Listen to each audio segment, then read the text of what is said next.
11-year-old Jayden-Lee Meek's mom would wait for him to come home from school on the 14th of May 2025. You see, she worked from home and she paid transport to bring him back home from school. But he would never come home. Now, she would become frantic and she would immediately try and report him missing. It is alleged that she went to the police station and was sent back home to get a picture before a case was even opened. Now, Jayden-Lee would not have a happy ending. And if you are sensitive, do not listen, leave a like. Your mental health matters to me. Now, what would happen is that his body would be found the next day. This 11-year-old child, just look at him. He's 11 years old in his school uniform. He would be found the next day. He would be found dumped. He would be found bruised. And it looked as though someone had strangled him. An 11-year-old child, strangled, just outside of his complex in Vlerhof, Roodepoort, South Africa. 11 years old. Now, there has not been any breakthroughs in the case. The community is out protesting today because it's been a month. It's been a month. The 14th of May is when he was deceased, and no arrests have been made. We don't know who did this. There's a killer on the loose. And I just don't understand. I mean, we do what we can. And, you know, Jayden-Lee's mom did everything right. She tried to report it allegedly to the police, but there was a delay there. Perhaps if they had started searching for him sooner, things might have worked out differently. We don't know. And it's just sad when, you know, little children in our country, little children, just look at him, little children. He could have been a future politician. He could have been a doctor. He could have been a lawyer. He could have been a football player. He had a future, and his future was robbed from him. And why are there no arrests being made? Now, let's just take a minute to think about his family. They are still grieving. Let's think about the community. The community has come together demanding justice. And let's say justice. Justice for the children of South Africa. Justice for Jayden-Lee Meek. News just in. An arrest has been made in the case of Jayden-Lee Meek, whose body was discovered outside of his complex in Vlerhof, Johannesburg. Now, police are describing that a 31-year-old close female relative has been arrested in connection with his death. This person is innocent until proven guilty, and they will be appearing in court on Monday. Follow me for updates because this is breaking news. 31-year-old Tiffany Meek has appeared in the Roodepoort Magistrates Court this morning in charges related to the unaliving of her son, 11-year-old Jayden-Lee Meek, whose bruised body was found in the staircase outside of his complex in Vlerhof, Roodepoort, in May 2025. Now, chat, you were completely right. In the last video I posted, you guys already knew that this was the case because you are the best detectives out there. You had compared hoodies that she was wearing. You had compared the Adidas sliders that the other suspect was wearing. And let me tell you, you got it spot on because Tiffany Meek has been crying in court this morning. She's crying because I don't know if she's crying because she apparently got caught and she's innocent until proven guilty in a court of law. But she is crying. And you know what? She and her other dude who she was with blamed the police for Jayden-Lee's disappearance. They said, you know what, the police gave us such a hard time when we were reporting him missing. And it turns out that the police think that she's responsible. What has South Africa come to when women And mothers are involved in the unaliving of their own children who they have nurtured, children who they have given birth to, who they have carried on them and with them for years and years and years. Now, I will be following this case, so let me know if you like this content. Give me a like and a follow. New details have emerged since 31-year-old Tiffany Meek appeared in court yesterday on charges of murder, criminal injury, and defeating the ends of justice with regards to her son, Jayden-Lee Meek. Now, Tiffany is innocent until proven guilty in a court of law, but chilling new allegations have emerged. So, while the community was apparently out searching for Jayden-Lee, look at his little face. He was just 11 years old. Apparently, according to the police, he was inside his home and he was busy dying. Because according to the police, his mother, and she is innocent until proven guilty, his mother picked up a blunt object, which they have yet to identify, and had smacked him over the head to the point where he had died from blunt force injury. Now, while the community was out searching, looking for Jayden-Lee, and while Tiffany was complaining that the police weren't doing their job, little Jayden-Lee was dying in his home because police have found blood on his bed, blood on his school clothes, in his school bag, even in his textbooks. There was even blood on his textbooks. And they allege that this trail of blood leads to Tiffany, and that in a moment of, I don't know what, anger, she allegedly hit her son with a blunt object. And then she decided, hey, I need an alibi. And she blamed the police. I even took her side in my first video about this. I was like, SAPS, why aren't you doing your job? Well, I want to publicly apologize for that, because I want to believe all women, because I've been trying myself to have a baby for 2 years unsuccessfully. And I cannot imagine how a mother can allegedly do this to a child. A little boy, look at him. Look at his little face. He was going to grow up to be such a handsome little chap, an opportunity that was never afforded to him because of apparently this woman. Now, when he was placed in the staircase the next day, he was still warm.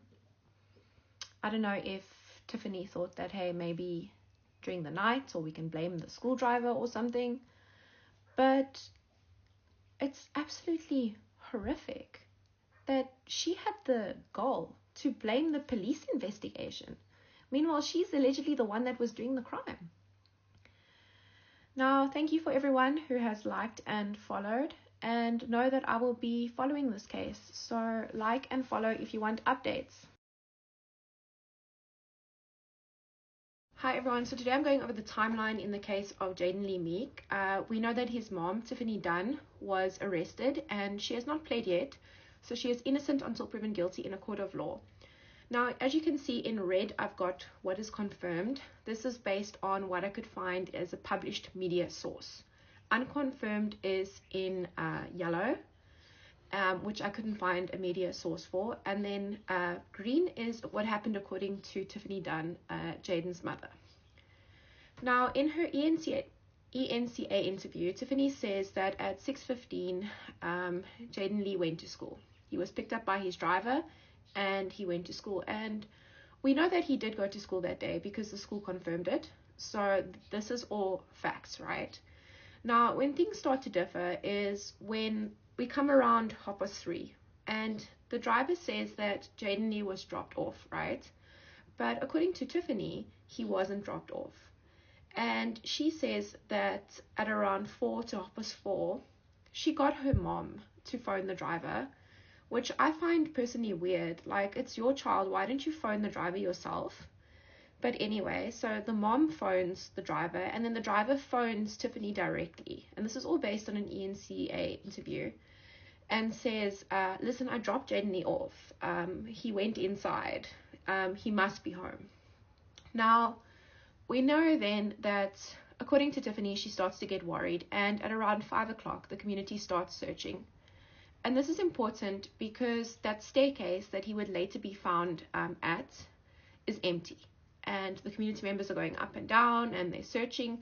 They even, I believed, went to go buy some bushes in the back to go search. They searched the whole area, and they couldn't find him.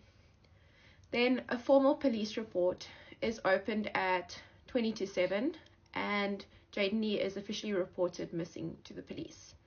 Now, to end off the evening, Tiffany says she goes to go sleep at her mom's house, and her mother confirms this. And the reason is, this is all in the ENCA interview, is that according to Tiffany, her mother was worried about her.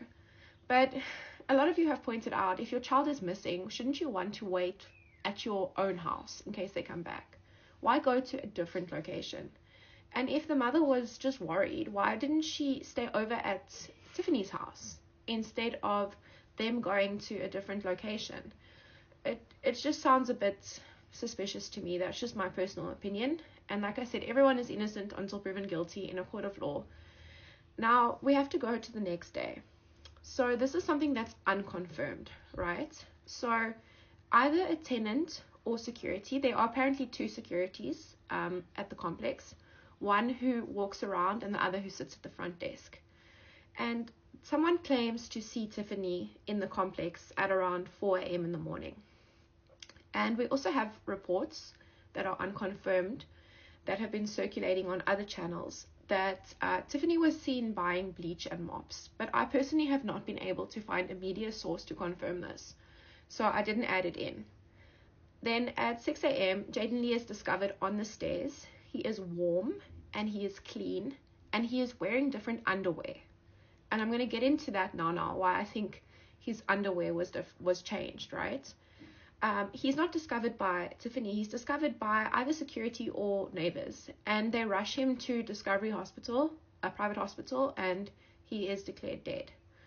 And then we know at 6 a.m., Tiffany is at her mom and she receives the phone call, according to her ENCA interview, saying that, listen, your son is rushed to hospital. He's been found in the stairwell that was previously empty the previous night.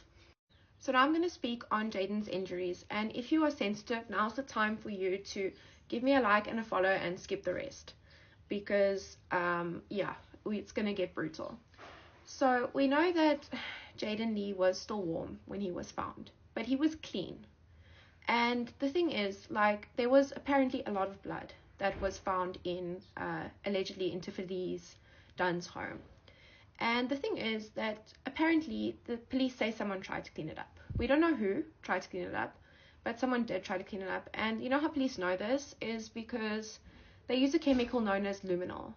So luminol is a chemical that emits light in the presence of iron. And you find iron particularly in someone's blood, hemoglobin. And I can speak on this because I'm a scientist. I'm not a reporter, despite what everyone thinks. I'm a scientist. I'm a biochemist. So basically what happens is that when the luminol particles hit the iron that is present in blood, it emits a glow under UV light, right? And it lights up crime scenes like you won't believe. Just go and watch any YouTube on it where you can see. And according to what police found, they found a lot of reactivity in Tiffany Dunn's house, including to the point where it was even present in chipped tiles. And this is where the theory came from, a violent assault, because the amount of blood that that little child would have to lose would be significant. And for him to be found clean without any blood is means that someone washed his body or washed him while he was dying. And another thing is that someone probably changed his underwear, because if you don't know this, when you pass away, all the muscles in your body relax and you let go of your bowels and your bladder. So this is unfortunately what happens to you when you pass.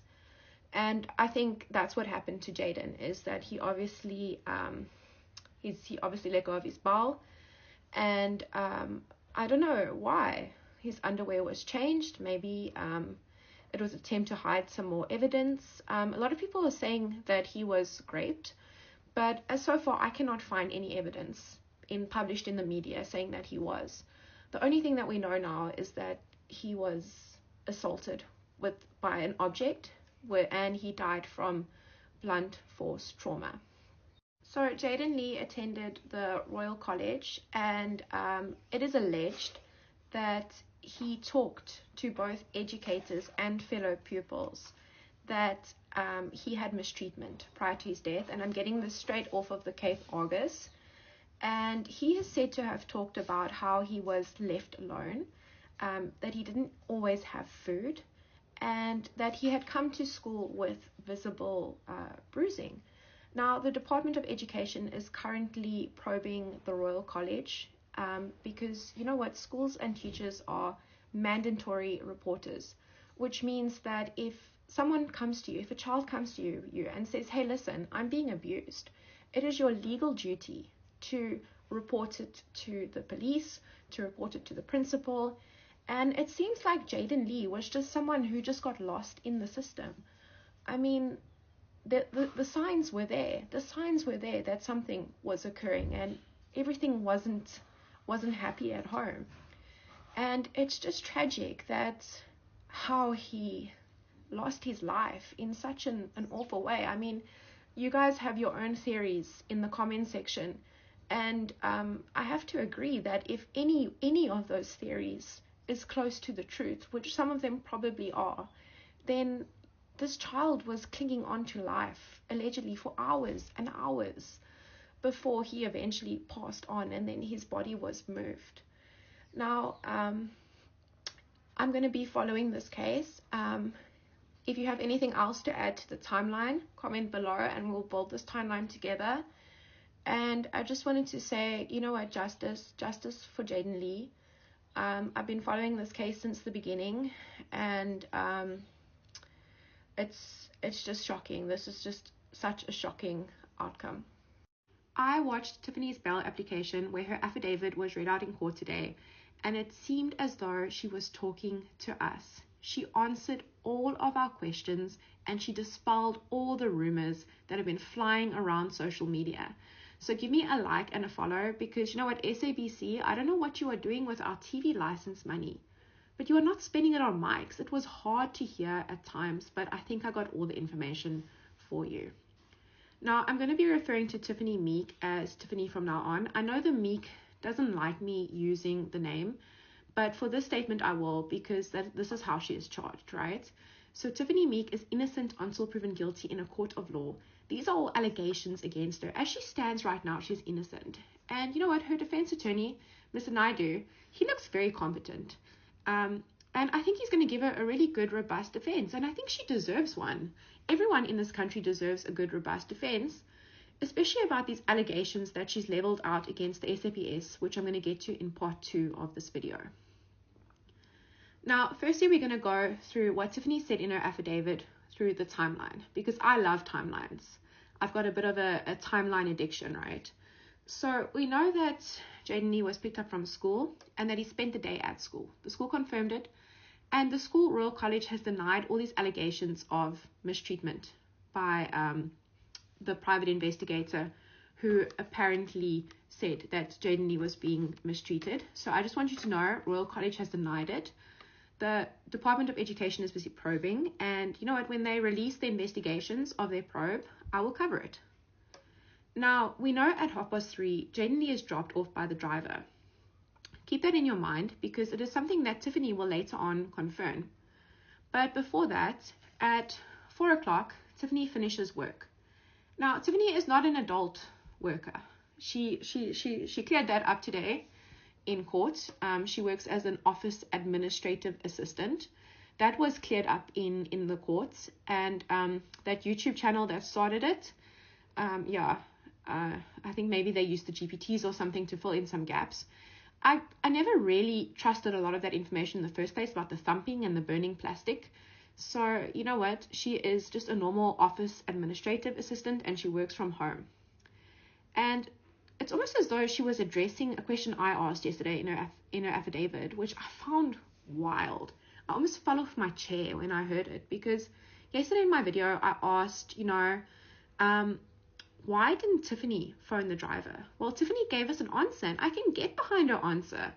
So according to Tiffany, when she finished work, she noticed that Jayden wasn't home, so she was WhatsApping with her mom, and she didn't have airtime, so her mom phoned the driver. And I get that. I totally get that. It happens to me all the time. I run out of airtime. I have data.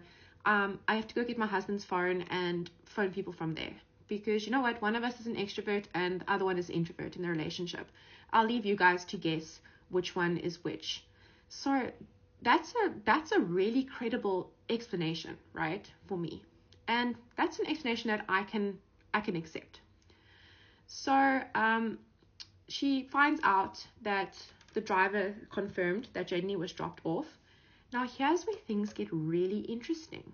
Because at 5 o'clock, Tiffany confirms with another child that was on the same transport, as well as the security at Flathof, that Jayden had entered the complex. Now, this is interesting because Tiffany is charged with a lot of things, and one of them is defeating the ends of justice. Because apparently she pointed the finger at someone, allegedly, the transport driver.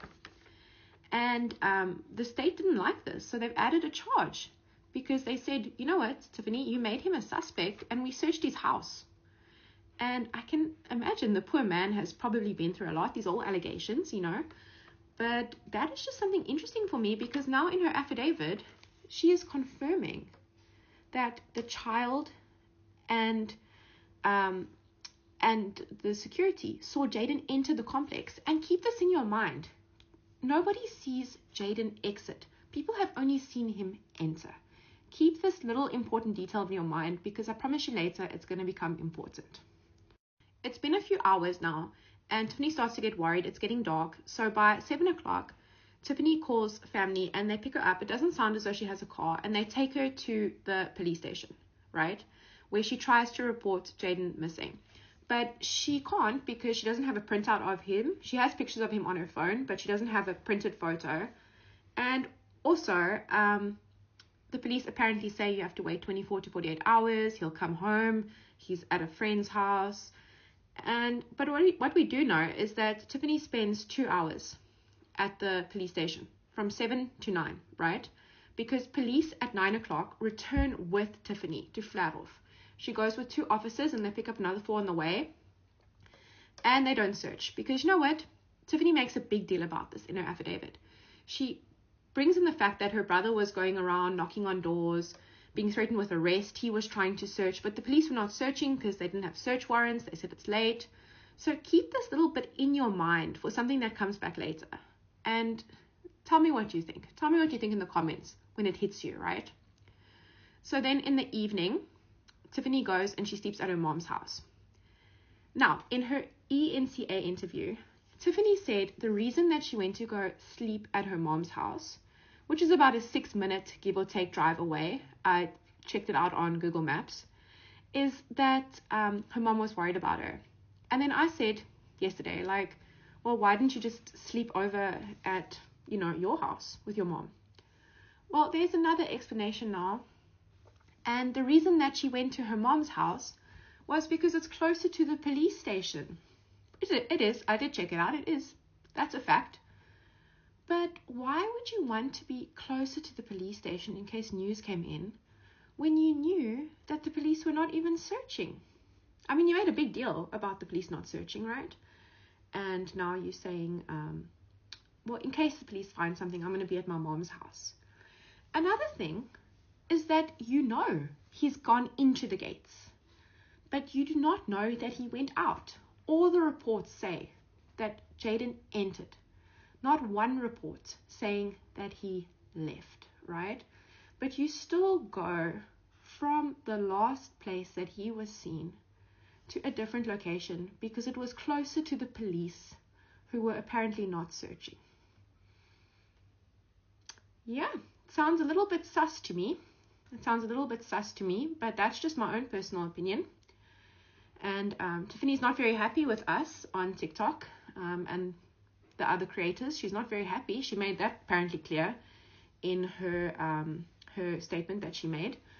But I'll address that later. And then the next day, Jayden is discovered on the stairs by someone else, a transport person, I believe. And then it's 40 minutes goes by, according to Tiffany, when she is phoned. She's still at her mom's house. Only 40 minutes later does she get a phone call. And she's told. And she's very upset about this because she says they should have called an ambulance. What if he could have survived? And she has to physically go there with her family and take him to hospital, where he is pronounced dead on arrival.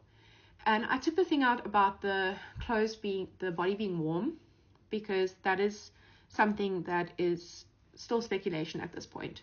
So we do not have a time of death at the moment, or a time of, when the assault happened.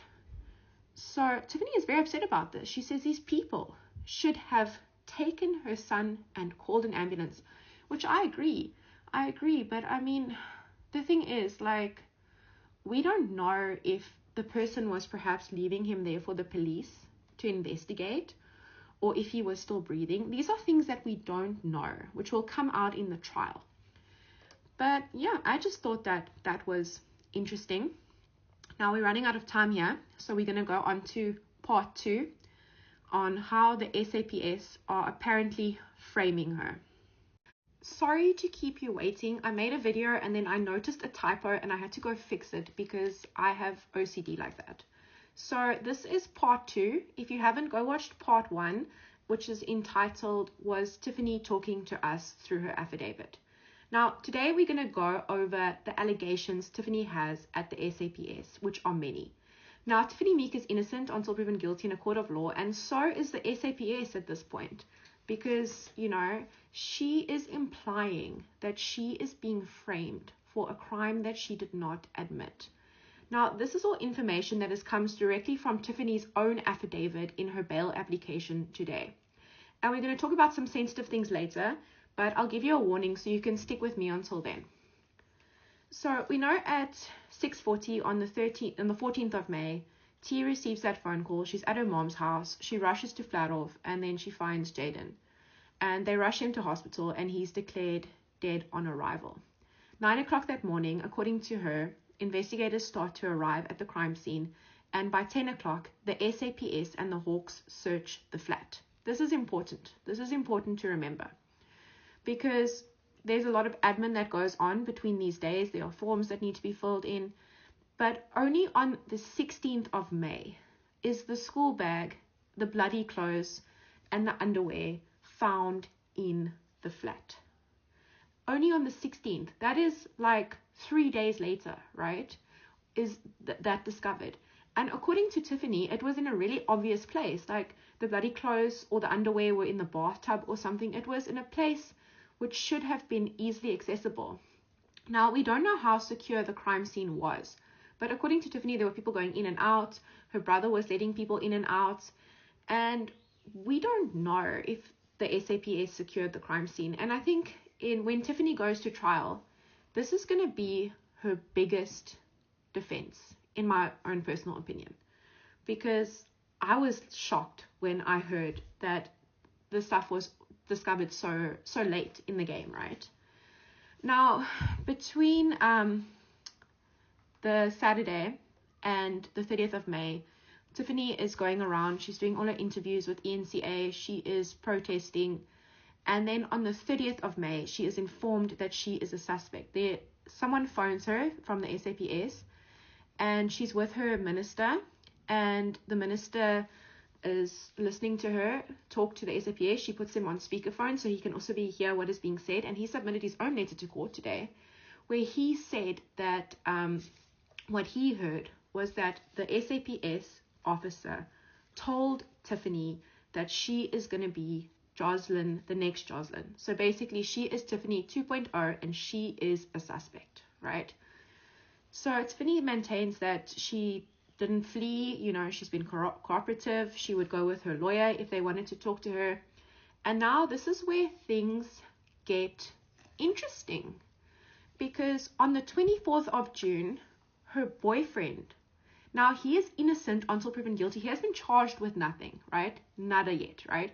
This is according to her. And I don't even want to name him because he hasn't been charged with anything. So he is taken into the police station where DNA is taken, and he's released without charge. And then on the 4th of July, Jayden's dad and the boyfriend's phones are downloaded. And the boyfriend's phone is not returned, which I'm going to make an assumption here that it is going to become evidence. That is why it was not returned. Now, I'm going to tell you guys something, and I don't really want to tell it to you, but I'm going to tell it to you. And even when you switch your phone off, right? You know, you take your phone everywhere. You take it to the bathroom. You take it, you know, to your car. You take your phone everywhere with you. Even when you switch it off, it still tracks where you are. I promise you. This is how the police in this country catch most of the criminals. Not through DNA, through cell phones. So, you know what? Even if your phone is off, it is still tracking exactly where you are, where you're going, how long you are staying in an area. It is a timeline of your own life. And sometimes those timelines can be damning. Because, you know what? I would love to get my hands on the cell phone data in this case. I think it is going to tell us a story, a silent story about where everyone was moving that night, you know. Now, on the 11th of July, then Tiffany is arrested for the unaliving of her son, as well as all those obstruction of justice charges. Now, the state believes that Jayden was, okay, let's go trigger warning. Leave me a like, but scroll on. So the state believes that Jayden was assaulted by a blunt object by her. She's innocent until proven guilty, right? On when he came home from school. That is when they believe it happened. And we don't have a time of death. The pathologist will determine all of that and all of those factors about when a possible time of death happened. But what we do know is that he had lost a lot of blood. And according to the private investigator, that blood was found in Tiffany's flat. Now, we have to talk about some other things that have been circulating around social media, things that I haven't repeated because I like to find sources before I say something. But a lot of people have been saying that Tiffany, this is trigger warning for loss of a young child. So Tiffany did lose a child. She addressed that in court today. She lost her child when she was 18. It was before she had Jayden, and it was 2 days after the baby was born. And she has not been charged with that. So at this point, it is a tragic accident. And I think that we should treat it as a tragic accident, a young mother, an 18-year-old who has lost a child. And, you know, I sympathize with her. I really do sympathize with her. So let's just dispel that rumor right there, because we are focusing now on this case. Now, the problem I find with Tiffany is that she just can't help herself to point fingers, because she's pointed a finger now at the police for not searching the one security's house who lived at Flathof, because according to Tiffany in her affidavit, the police sniffer dog led straight to this guy's house with Jayden's scent, and the police didn't search it. And we know that Tiffany has been pointing fingers. I mean, she pointed a finger allegedly at the transport driver, which she has now been charged for. I mean, is she gaslighting us? I don't know. I don't know how I feel at the moment, because you know what, Tiffany, I came out for you, hey, on social media. I honestly, like, in my first video I made, I slammed the SAPS. And I was like, there's a grieving mother. You can go watch it. It's still up there somewhere. I slammed the SAPS. I said, what is happening with this child? Why are the police not doing their jobs? And I don't know. I just personally, I feel a bit gaslit now. I mean, she addressed us content creators in court today, that we have turned on her. And you know what? It's not about turning. It's just about when you go so passionately, right, for someone. And when I make these cases, a lot of people accuse me of being fake, but I honestly feel for the families and the victims. And I guess when the news broke, I just felt so betrayed, personally, because I did my best and I put my time in to raise awareness for this case that Tiffany is apparently, advocating for her child. But you know what? She's now accused of it. So I think a lot of us just felt gaslitten, I don't know which one it is, and betrayed. And Tiffany didn't have anything bad to say about us when we were supporting her. But now that we are discussing timelines and questioning her story, now suddenly we are the bad guys. Now, I will be following this case. Leave me a like and a follow, and I will keep you updated because bail continues Monday, and we're going to have some more updates then. It was a crazy day in court today as the investigating officer hit back on Tiffany Meek's claims that she made in her affidavit. Now, Tiffany is innocent until proven guilty in a court of law, and these are all allegations against her. So for the timeline, I've left out how the day started because we know that Jayden went to school. When things start to differ is by 4 o'clock when Tiffany claims she asked her mom to phone the transport driver because she didn't have airtime. She had data. She was talking to her mom on WhatsApp or whatever, but she didn't have data. The transport driver phones Tiffany and says, look, Jayden was dropped off. Now, this becomes weird later on because, according to Tiffany's own words in an affidavit that you cannot lie on, by the way, she says that she confirmed with a child and security by 5 o'clock that Jayden-Lee had entered the complex and fled off. And the SAPS notes that the securities changed duty at 6 o'clock. So security 1, who was there during the day, goes off duty, and security 2 comes on duty for the night shift. Now, 7 o'clock, Jayden-Lee is reported missing to police, and the SAPS says they opened a case immediately. So much so that by 8 o'clock, they had taken Tiffany in their car with them to the transport driver's house. And they had searched his house and questioned him, but they didn't find Jayden-Lee. I mean, it sounds like they were searching to me. Then at 9 o'clock, the SAPS and Tiffany returned to Flatorf. And they talk to security 2, and security 2 says, you know what, I wasn't here today, ask security 1 who lives just there. So they go to security 1's house, and he cooperates, and he says, I saw Jayden come in. I even opened for him. I'm the only one with the remote who can open the main gate, and I did. I saw him get off the bus, the white bus, and he came into the complex. And while he's busy saying this, Tiffany says, according to the SAPS, don't stop saying that, you're lying, or something along those lines. That is just crazy. Why is she saying that, according to the SAPS, if, by 5 o'clock, she has already confirmed that he has come home? Now, during this time, Tiffany is saying in her affidavit that the SAPS is not searching. Tiffany's brother is knocking on all the doors, is threatening with arrest. But the SAPS look like they are searching because you know what? At 9:30, the SAPS and Tiffany meet a child who was on the same bus as Jayden-Lee. And the child and his mother come to the gate and they talk. And the child says, look, I saw him go into the complex. I know because I closed the door of the taxi or the bus, the sliding door.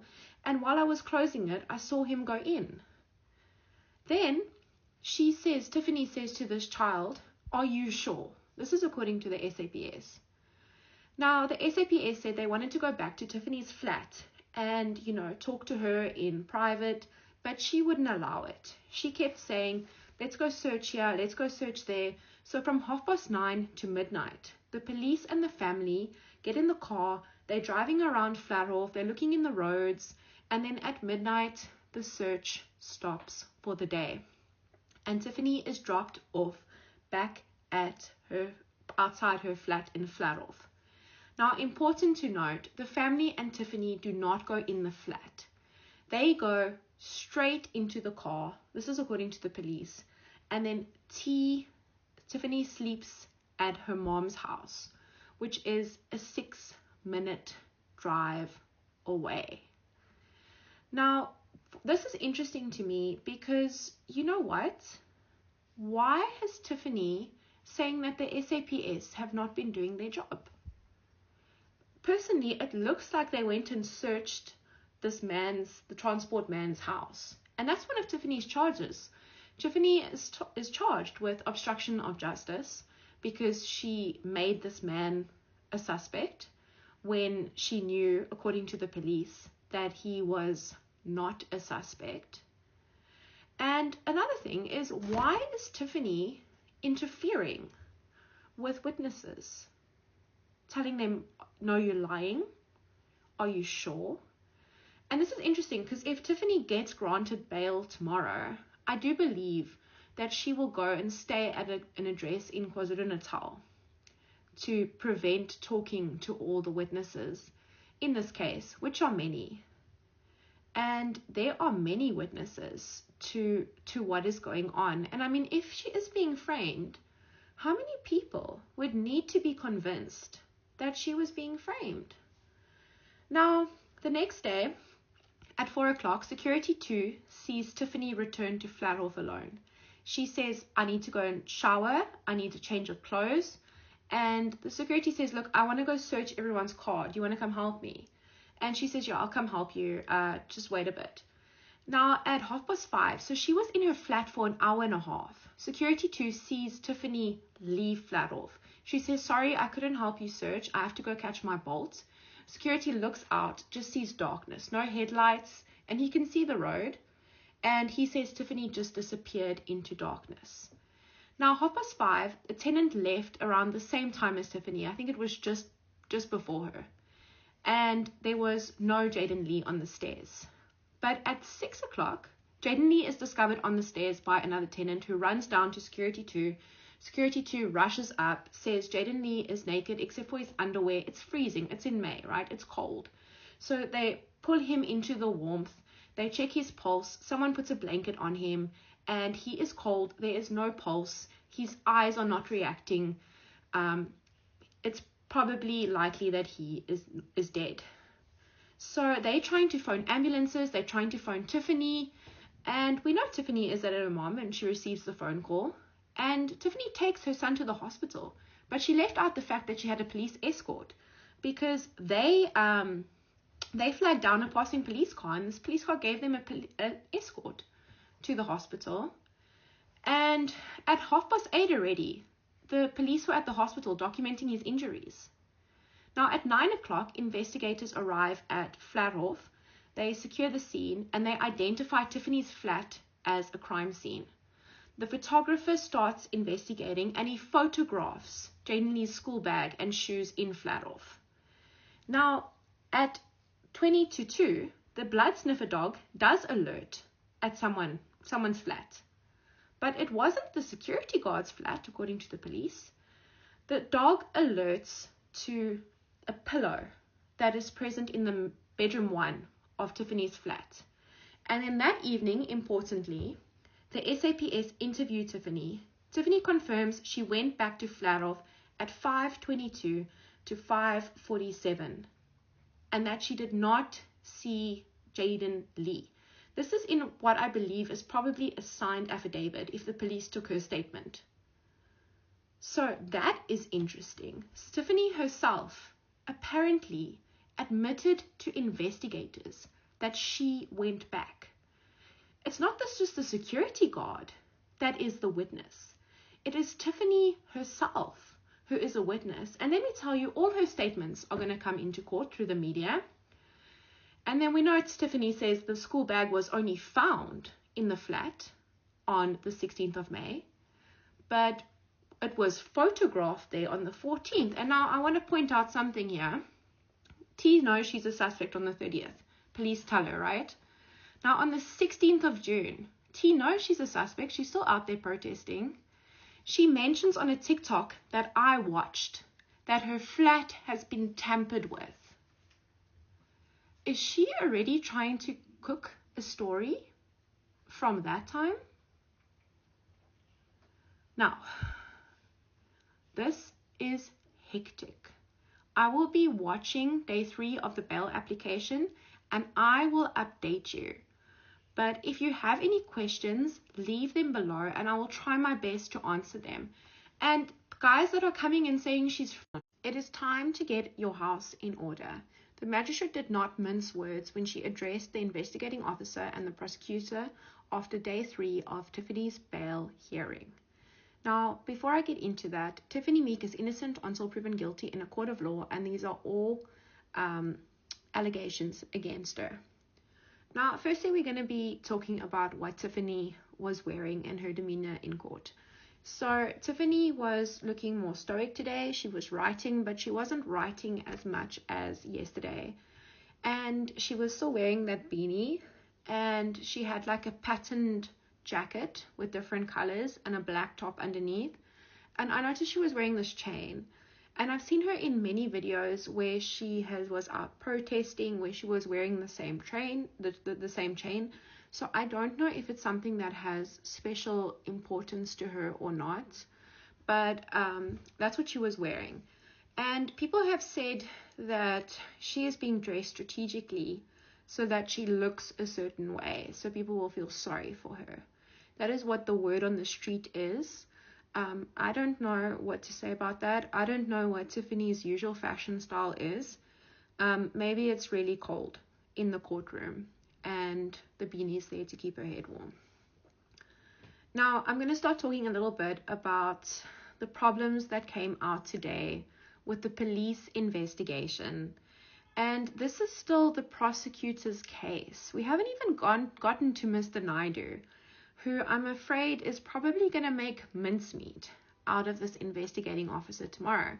Because there's one word for the investigating officer today, and that was that he was unprepared. He stumbled a lot to the point where the magistrate had to interrupt and ask him direct questions. She got visibly upset with him and irritated at some points, in my own opinion. And I get why, because there's a lot of documents that are missing. So some of the documents that are missing, I'm going to go through them, are the crime scene log. So the crime scene log is basically a document that states when people come into a crime scene and leave. This includes like the photographer, the forensics, the sniffer dog, all of these things, right? Now, the investigating officer says that this is in the possession of Captain Hoffman, but Captain Hoffman hasn't been presented at court yet. As far as I know, the log hasn't been presented, and we don't know if that scene was secure, because we do know that on the 16th, when he arrived to come and collect evidence, one of the family members let him in. So we don't know how that crime scene was secured, and if it even was secured in the first place. And that smells a lot like reasonable doubt to me. Another thing is that there was a community petition that was missing, that the magistrate demanded to see, which could not be produced. So the investigating officer has to go find it tonight to submit it into evidence. And basically, the photos, there's a whole lot of photos that are missing. So according to the investigating officer, on the 14th, that is the day that Jayden was found, there was a photographer who took a video of the whole crime scene. And in this video, you could see, if you pause it at just the right point, you could see the school bag, right? You could see the school bag, and then you could see school shoes and a school jacket, which I'm going to get to later. And the stills from this video and the video itself, from my understanding, have not yet been produced for the court. So we don't know, right? Along with the school bag. Now, the investigating officer would say on the 16th, this is 2 days afterwards, he arrived at the scene and he collected the school bag. And he opened the school bag and he found a lunchbox. And he also found a report card, which was in Jayden's name, which was possibly an old report card because we know school term hadn't finished. And he also found workbooks with the day's work in from the 13th of May. So that signifies that that was the same school bag that Jayden went to school with. But the problem is that the photographs of that were not produced in court today, even though photographs were taken. And the magistrate said that she wants to see those. She needs to see those photographs. The pathologist report with Jayden's injuries was also discussed. And if you are sensitive, now is your time to give me a like and leave. And basically, what we learned is that he had no defensive injuries. He had a cut above his right eye, and he had a cut. These are very small cuts, 1 centimeter by 0.3 centimeter, level to his lip here, his lower lip, and which is probably almost his chin area, as those cuts on the chin that we heard about.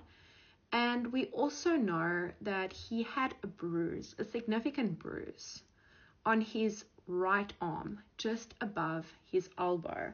So I'm going to say like around here, right? And this bruise was 5 centimeters times 3 centimeters long. And this is me speculating. I always say when I speculate, and I would think that that is from someone grabbing him hard and pulling. Now, the problem with the pathologist's report, and toxicology was performed that came out clean. The problem with the pathologist's report is that there was no time of death. So time of death was missing. And the magistrate even called that out. She said, why is there no time of death? Because we need to know from the timeline when the pathologist estimates that death actually occurred. Now, we're going to go on to some other things here. So the investigating officer, and this just floored me, when he went into the house, the flat on the 16th, when he was let in by a family member to collect that school bag, he said he saw underwear, but it was not bloodstained, and this is in contradiction to Tiffany's affidavit. But what he did see that was bloodstained was a bloody towel that was lying next to a drain in the bathroom. And he didn't collect it. When he was asked why he didn't collect it, he said that, oh no, it didn't cross my mind. I mean, you notice a blood-stained towel and you don't collect it? And he's like, oh no, it's fine, I'll just go get it. I'll just go get it now, 3 months later. That shocked me. That absolutely shocked me. Because why wouldn't you take the bloody towel into evidence along with the school bag, along with the other things you took, the pillow? Because right now, the only blood that we have heard about is the blood on the pillow. That is the only blood that we have heard of. We have not heard of any other blood, except from that private investigator who said there was blood under the bed or on the bed. But it has not come out in court that there was any other blood evidence besides from that pillow, which is quite shocking to me. We also have a DNA report missing that has not been produced in court today that the magistrate wants to see about the pillow. Because right now we have to take this officer at his word, right? Just as we have to take Tiffany at her word. And another thing is that there was a lot of documents being handed in court, and I forget which one, but one of them was a report from another officer, and the officer had forgotten to sign it, and the investigating officer was like, yeah, but I know her handwriting, I know who she is, I can identify her by her handwriting. That is not a signature. That is not a signature. Like, this seems to be a little bit slack for my taste. Now, I'm running out of time, so I'm going to go on to part 2 just after this. So we left off talking about the flaws in the state's case, and I'm going to go on to another one. So Mr. Naidu, the defense attorney for Tiffany, was already poking holes at the state's case today. For example, we already learned about the school uniform. Now, what was found, according to investigating officer, was a red jacket and a pair of like school shoes, Tuffy school shoes. Now, we know that Jayden was seen by security 1 entering with a red school jacket, right? But I mean, he could have to. It's not unreasonable to assume that he could have duplicates. You know how kids go through school uniforms, they play, they get it dirty. So that for me is already, not proven that that was what the jacket that he was wearing on those days. And it's the same thing with the school shoes. It could have been an old pair. We know that the red jacket was hanging in his cupboard. And, that wasn't concrete evidence for me that that was a school uniform. I mean, we're still missing the other parts of the school uniform that he was seen wearing that day, which is what would be like the shirt and the pants. So that was, Mr. Naidu is already doing his job, and he's doing it well. And another thing that I want to talk about is I want to talk about motive here.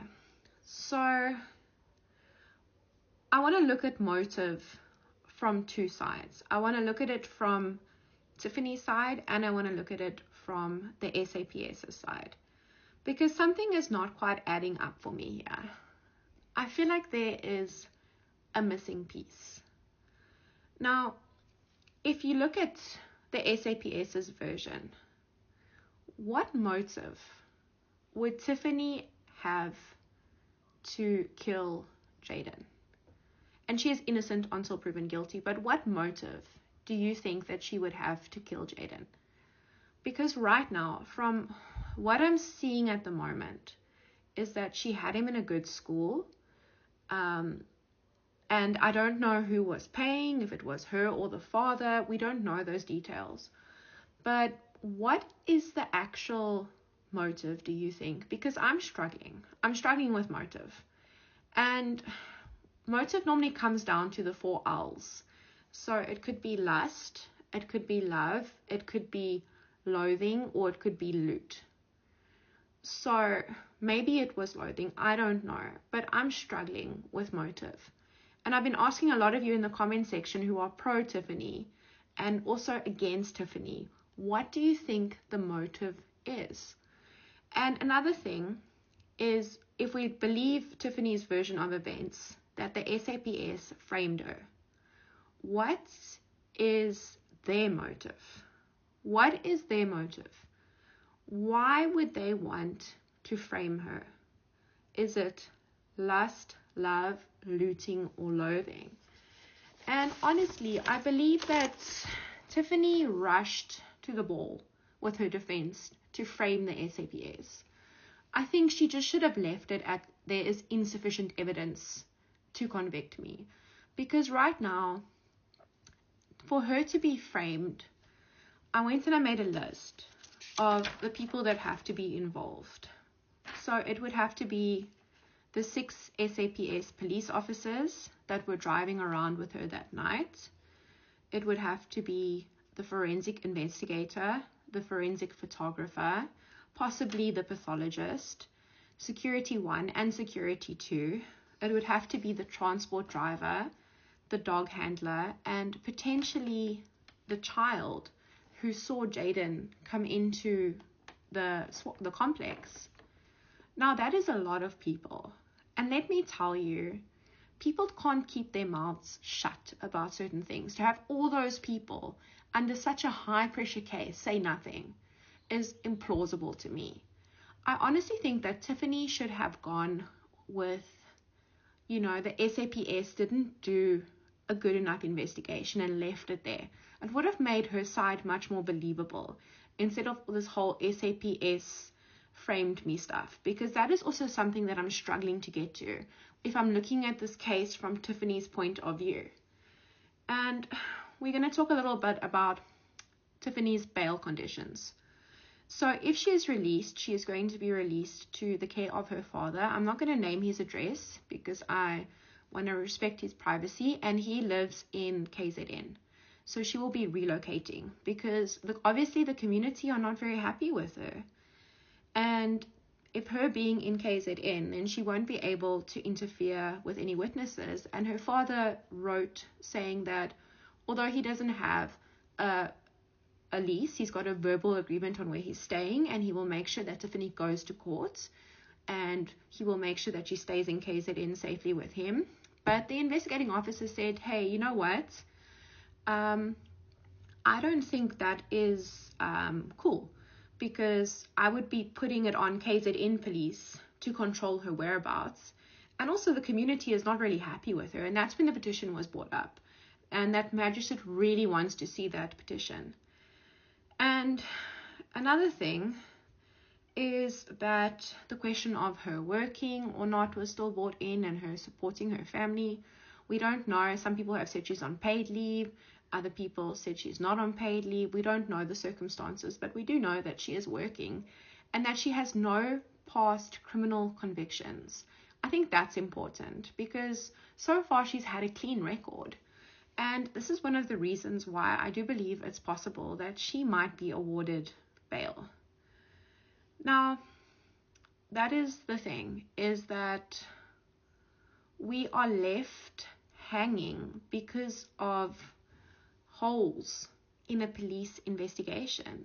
And like I said in my first video, these are holes that were, poked at by the prosecutor.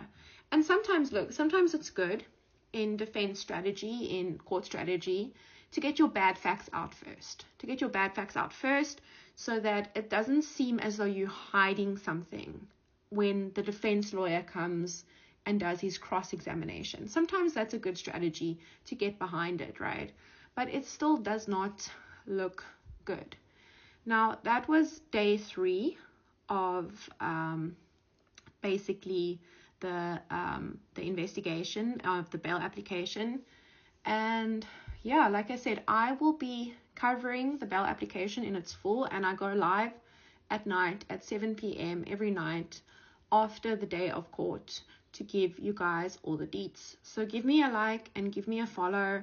And yeah, we still have to remember that there is a child that lost his life, and this child is being failed by the investigation, unfortunately, in my opinion. And it's not justice if the state can't prove its case. That is not what we call justice in South Africa. So I can only hope that they have more than what they are showing us, if we're going to continue to assert that Tiffany might allegedly be responsible for her son's death. Give me a smoke, otherwise I'm going to die. These were the words that Tiffany allegedly uttered to the investigating officer, Sergeant Diko, just before he arrested her on the 11th of July for the murder of her son, Jayden-Lee. Now, Tiffany is innocent until proven guilty in a court of law, and these are all allegations against her. So firstly, we're going to be talking about Tiffany. She was dressed in the same clothes as yesterday. She seemed a bit haggard to me. I don't know if it's because she hasn't had the opportunity to wash, but it looks like she slept in those clothes. And I was thinking maybe that's why she's wearing the beanie, right? Because perhaps she hasn't had the option to wash her hair in a few days. And she was very stoic, very calm, much calmer than we've seen her. And Mr. Naidu, her defense attorney, I was worried that he was going to turn Sergeant Diko into mincemeat yesterday. And I have to apologize to Sergeant Diko. I don't know if they watched our critique, but Sergeant Diko was prepared. And he impressed me today because he held his own with Mr. Naidu. And at times, he even controlled the narrative. He took the narrative away from Mr. Naidu, in my opinion, and asserted his own narrative. So that's just my personal points of view, but I will be elaborating on those as we go. So the day started off with Mr. Naidu. They were arguing about addresses, about who had given who an address for KZN. And basically, it came down to Sergeant Diko saying that, you know what, I don't think Tiffany is safe on the outside.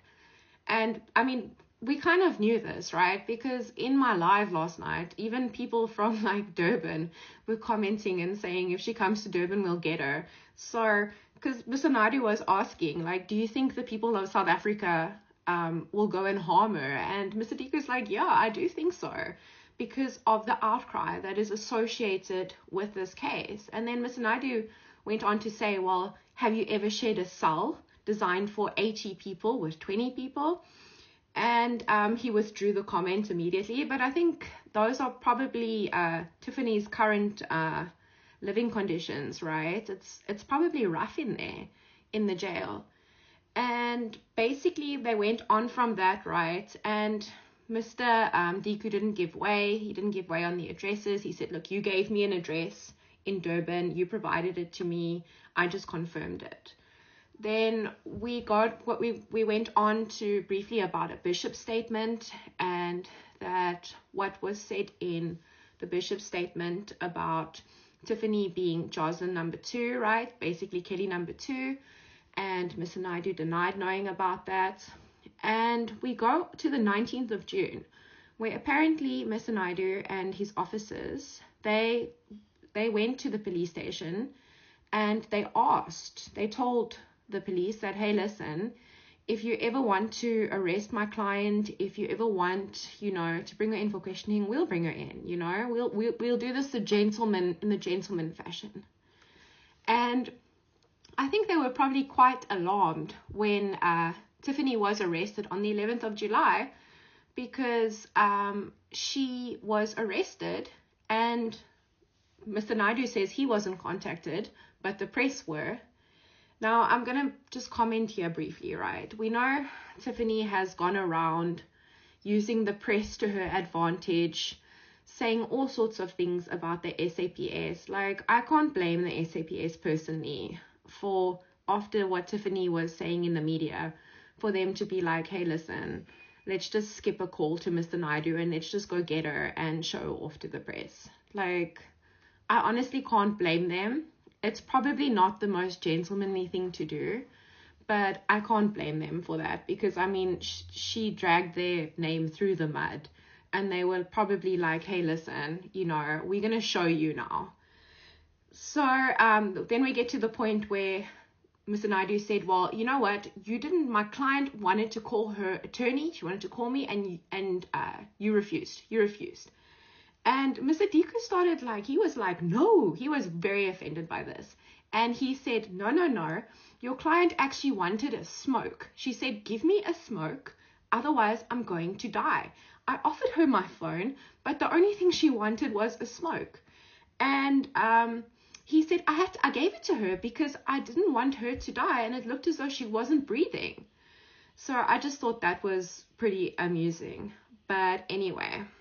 Now, there was a lot of discussion about Jayden's clothes today, and I went and did some research for you guys. I've got some research of my own that I went to go do. So the educator who they took a statement from confirmed that Jayden attended school that day, and he was wearing a red tracksuit, a white top with a navy stripe, a navy blue golf t-shirt with the school logo, and red and white pants, and he had his black school bag, which we actually saw in court today. It actually made an appearance in court at the end. And then if we look at, remember Security 1, who said he let Jayden in, right, when Jayden came home from school, the day shift guard. Security 1 said he saw Jayden wearing a red jacket and black shorts. And then we have Tiffany, who's Tiffany's statement, and she says when she reported him missing, he was wearing black tackies, long grey pants, a white shirt, which was short sleeves, and a tie, as well as long grey pants. Now, the first thing I'm going to say about this is that in Tiffany's statement, there's no mention of a jacket or a jersey.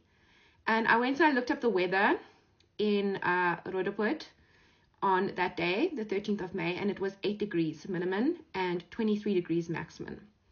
And yet she sent her son to school without a jersey or a jacket.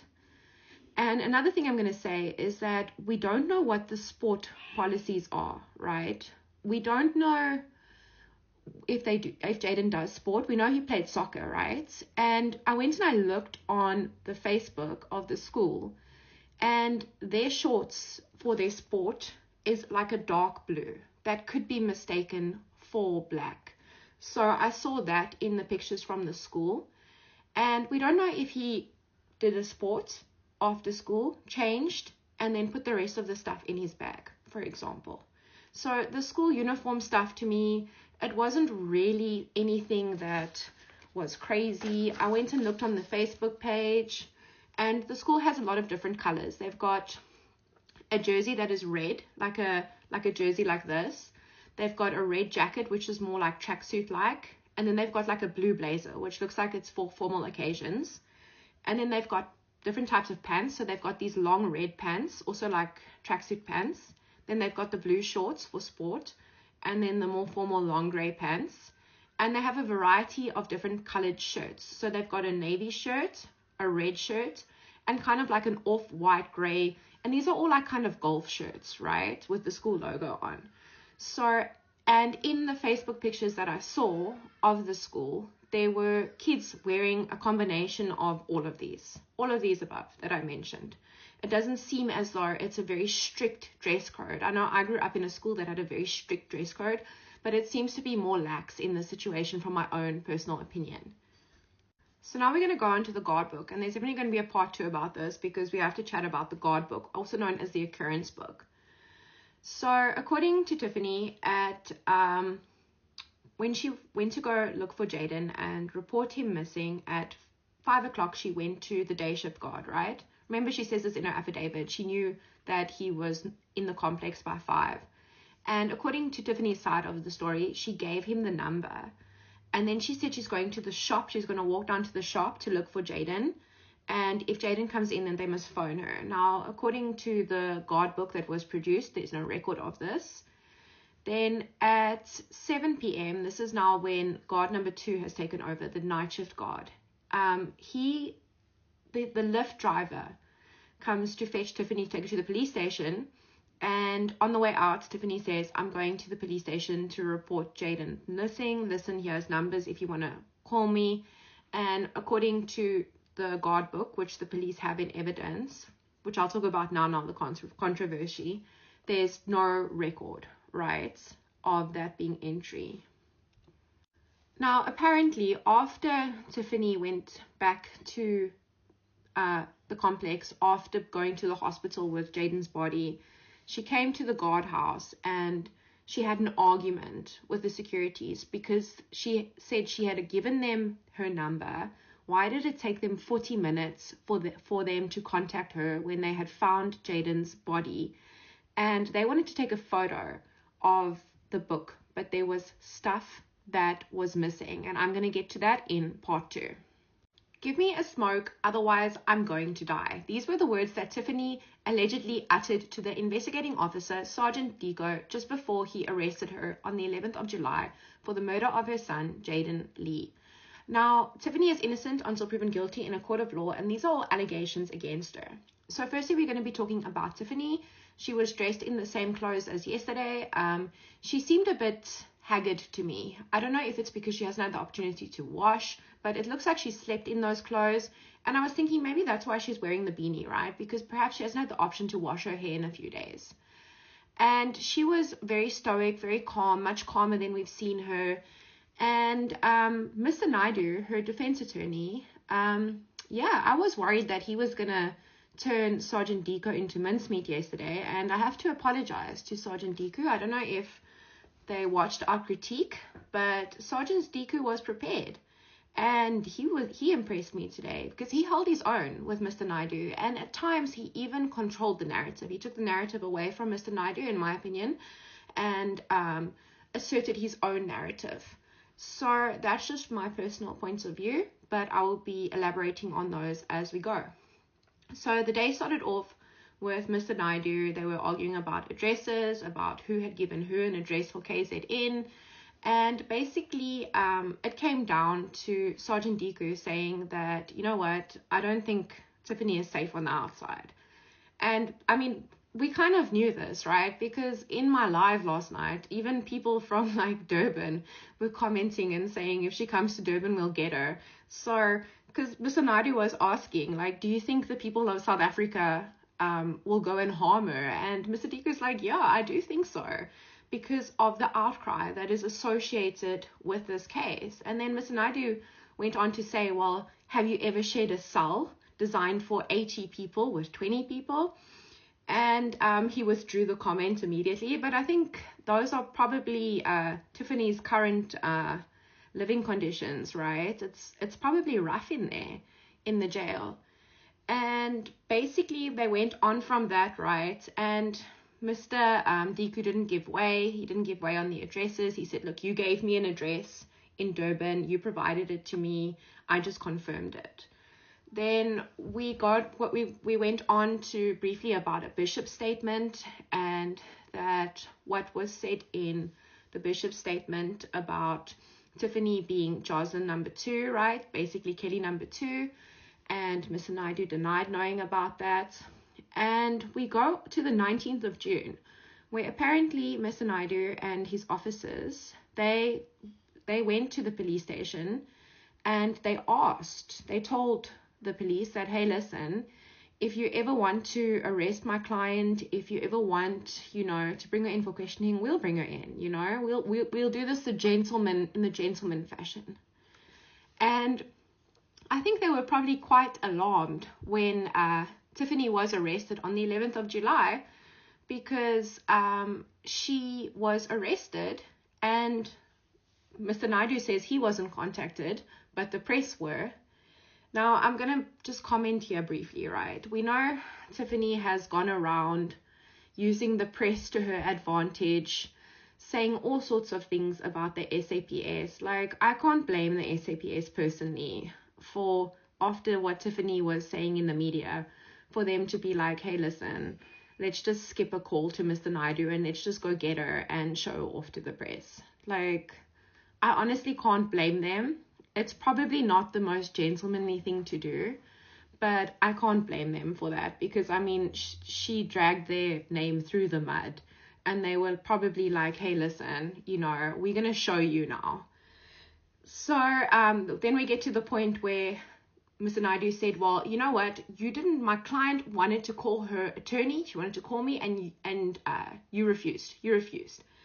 And Mr. Deeku started he was like, no, he was very offended by this. And he said, no, your client actually wanted a smoke. She said, give me a smoke, otherwise I'm going to die. I offered her my phone, but the only thing she wanted was a smoke. And he said, I gave it to her because I didn't want her to die, and it looked as though she wasn't breathing. So I just thought that was pretty amusing. But anyway. Now, there was a lot of discussion about Jayden's clothes today, and I went and did some research for you guys. I've got some research of my own that I went to go do.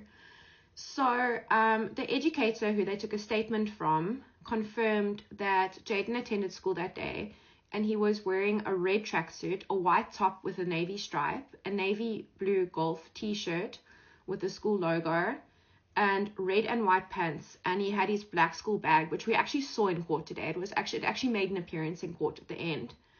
And then if we look at, remember Security 1, who said he let Jayden in, right, when Jayden came home from school, the day shift guard. Security 1 said he saw Jayden wearing a red jacket and black shorts. And then we have Tiffany, who's Tiffany's statement, and she says when she reported him missing, he was wearing black tackies, long grey pants, a white shirt, which was short sleeves, and a tie, as well as long grey pants. Now, the first thing I'm going to say about this is that in Tiffany's statement, there's no mention of a jacket or a jersey. And I went and I looked up the weather in Roodepoort on that day, the 13th of May, and it was 8 degrees minimum and 23 degrees maximum. And yet she sent her son to school without a jersey or a jacket. And another thing I'm going to say is that we don't know what the sport policies are, right? We don't know if Jayden does sport. We know he played soccer, right? And I went and I looked on the Facebook of the school, and their shorts for their sport is like a dark blue that could be mistaken for black. So I saw that in the pictures from the school, and we don't know if he did a sport after school, changed, and then put the rest of the stuff in his bag, for example. So the school uniform stuff, to me, it wasn't really anything that was crazy. I went and looked on the Facebook page, and the school has a lot of different colors. They've got a jersey that is red, like a jersey like this. They've got a red jacket, which is more like tracksuit like, and then they've got like a blue blazer, which looks like it's for formal occasions. And then they've got different types of pants. So they've got these long red pants, also like tracksuit pants. Then they've got the blue shorts for sport, and then the more formal long gray pants.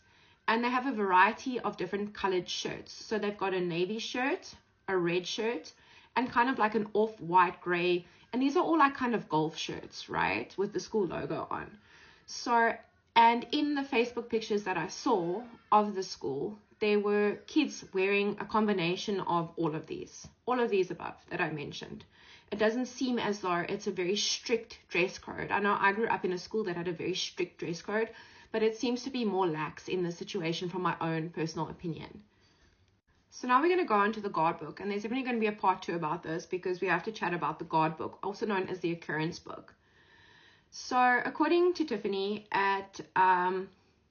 when she went to go look for Jayden and report him missing at 5 o'clock, she went to the day shift guard, right? Remember, she says this in her affidavit. She knew that he was in the complex by 5.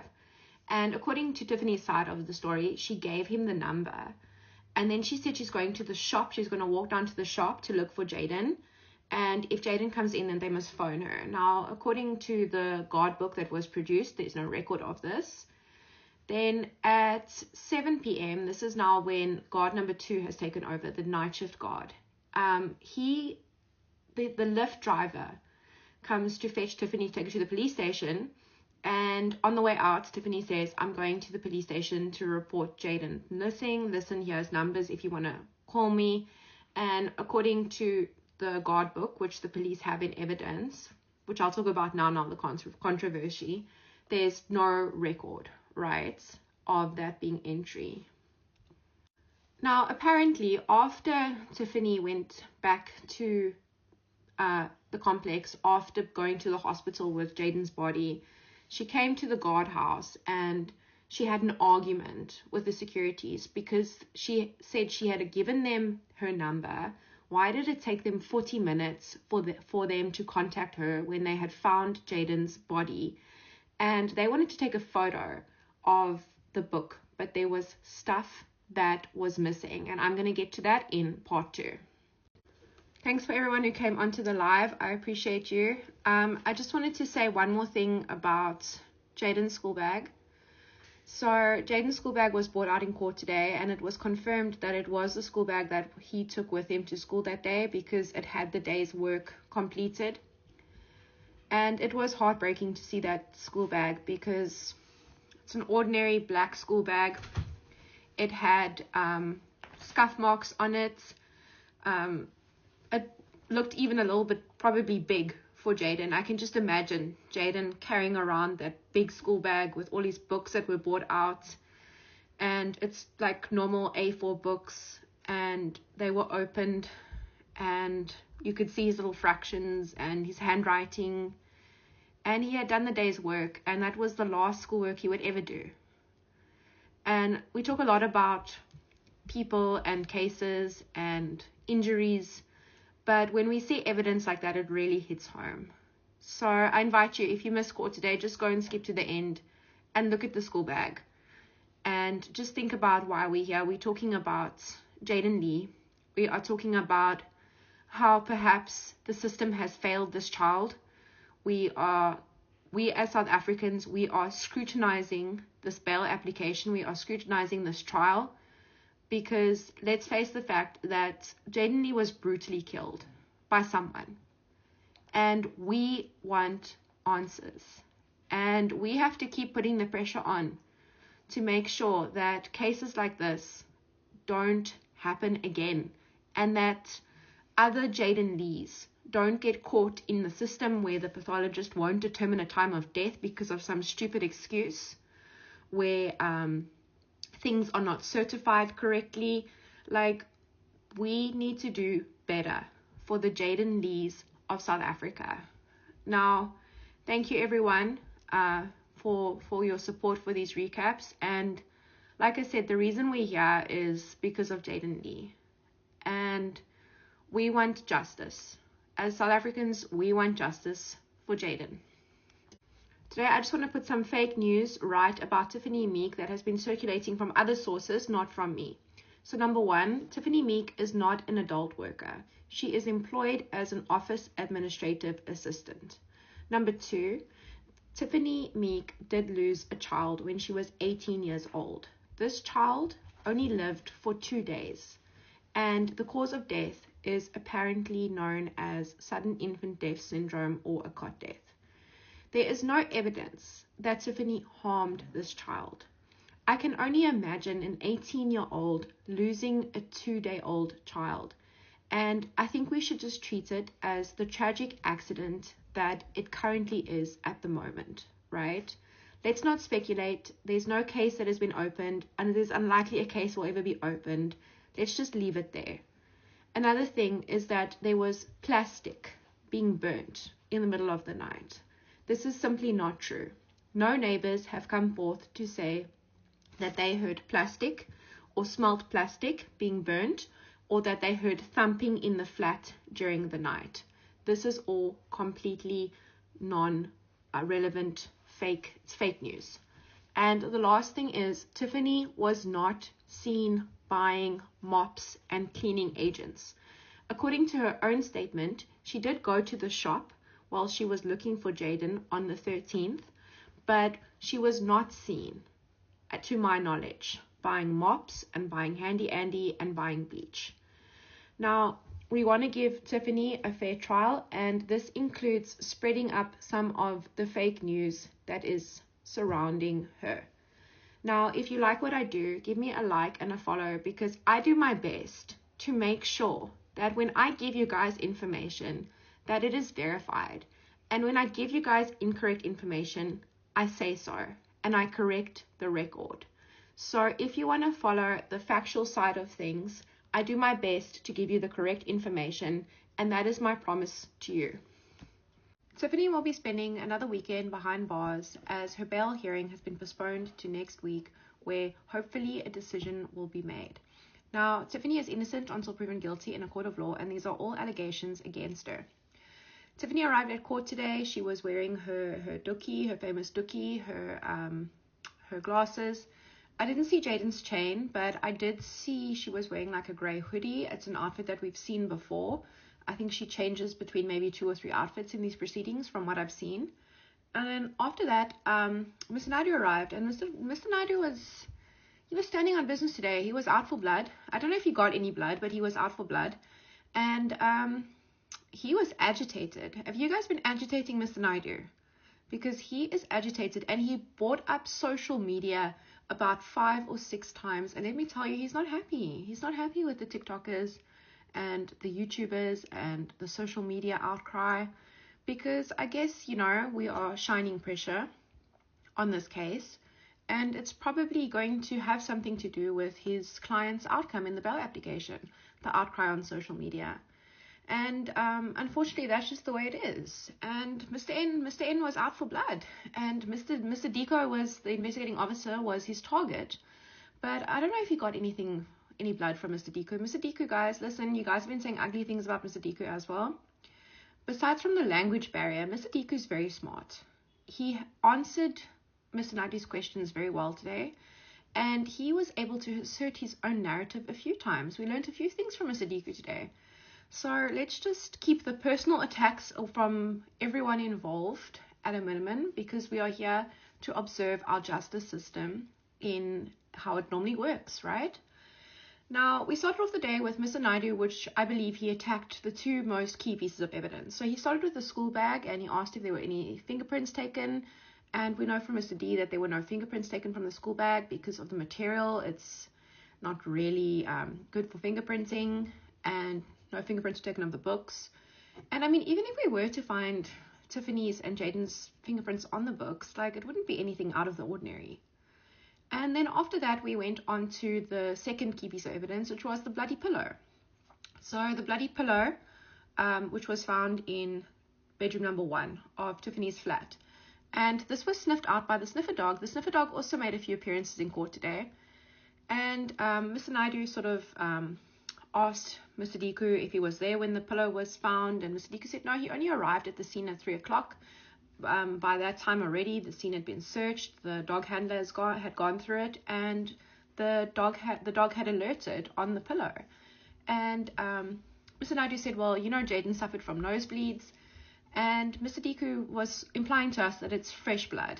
And no scientific tests have been taken out on it to suggest that it is fresh blood, right?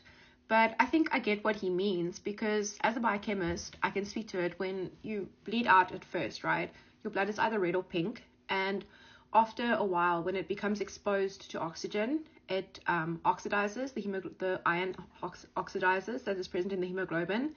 And it basically almost rusts. It turns into that like brownish color of old blood.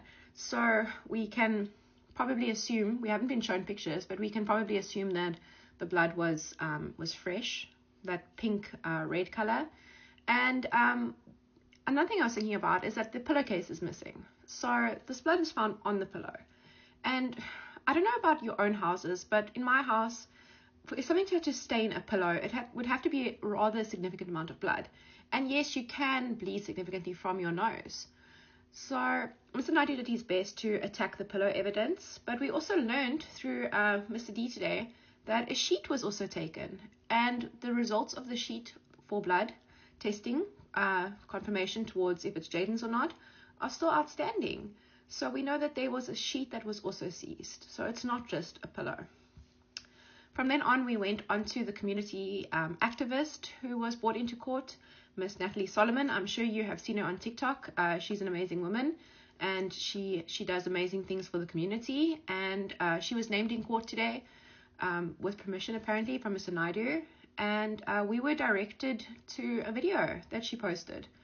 And Mr. Naidu made it sound much worse than it is. It's just my personal opinion, because Mr. Naidu indicated that when the sniffer dog was brought into the premises, there were obviously a lot of people, the scene wasn't that secure, and that the sniffer dog went up to the top flat, and you go watch a video, it's linked in my story, that the sniffer dog went up to the top flat, and according to Mr. M, the dog alerted to the door, and then security came and opened the door, and that's where the security stayed apparently. And what was found in there was bodily fluids of a male nature. Now, I went and looked at that video, and you can go and look at it yourself. And the only thing that I can see on that video is just the community activist just explaining that the dog came up and it alerted apparently. There's no dog in the video, and that apparently a security stayed there. That's all that was said. Nothing about bodily fluids and male bodily fluids. I was shocked. I was like, oh, that's much ado about nothing, I think. And basically, the community would feature a lot in today's court appearance. I don't know if Mr. Naidu is too happy with us on social media, because he brought up the memorandum and the petition a few times in court today, and the court had to distinguish between what the memorandum was, which was a separate thing when the community marched on the community marched on the 17th of May. With their memorandum where they demanded more policing in the area. And then there's also this online petition, which is linked in my bio, by the way. It was started by someone else, but someone just asked me to link it on the 14th of July, saying that Tiffany must not get bail. And these things were brought up a lot in court today. I think they've aggravated Mr. Naidu, in my personal opinion, because at one point he was going on about how everyone has turned against his client. The social media activists have turned, the TikTokers have turned, everyone has turned. And, the signature only got so many signatures recently because of TikTok, because of social media outcry. And people from all the world, according to Mr. Naidu, could be signing this petition in America. And Mr. Diku was like, no, the people who are signing it are from Durban. And yeah, no, it's just an amusing joke to me, even though it's not an amusing situation, because a few of my lives, people from Durban have come on and said, listen, she's not safe by us. So I think Mr. Diku is right about that. Like, I do not think Tiffany is safe on the outside. Personally, I hope she's too recognizable. There's been too much coverage. Look, I've tried to give her a fair shot. I will be doing a video about her best evidence as well as the state's best evidence. So I'm trying my best to give her a fair shot. But she is very recognizable. And the comparisons between Kelly and Tiffany are being drawn currently on social media. There was a lot of talk in court today about when Jayden's body was found and where it was found. So I think it is in Tiffany's timeline where it states that the body was moved. I've read somewhere that the body was moved.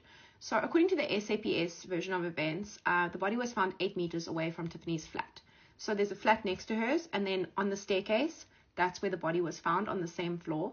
But according to some assertions that are being made, which the investigating officer said he's not aware of, the body was moved 2 floors down or up. I'm not too sure. I think it's down. And basically that the security was not the one who discovered the body. It was a tenant. And Mr. Diku argued with Mr. Naidu on this, and Mr. Naidu had to sort of admit that he was right, because the tenant apparently came down at around 6:25 and said to the security, there's something weird. Can you go investigate? There's an object or something. And that's when the security went to go investigate, according to the security, at 6:15. Everyone's timelines are a bit weird. It's a crazy day, I know. It's probably people just estimating, right? Based on when the last time they looked at their watch. The security went up, and then that's when he saw Jayden's body and apparently moved it, and someone came out and brought a blanket and put it over him. So there was a lot about that. And then Mr. Diku hit back and he said, you know what? Your client was there alone in the flat. There was no body before. We have a witness. There was no body before she came back. And only after she left was there a body. And Mr. Naidu was like, well, how do you know she was there alone? And Mr. Diku's like, because she had the only set of keys. She told us in her affidavit. And then Mr. Naidu said something crazy. He said, could she be lying?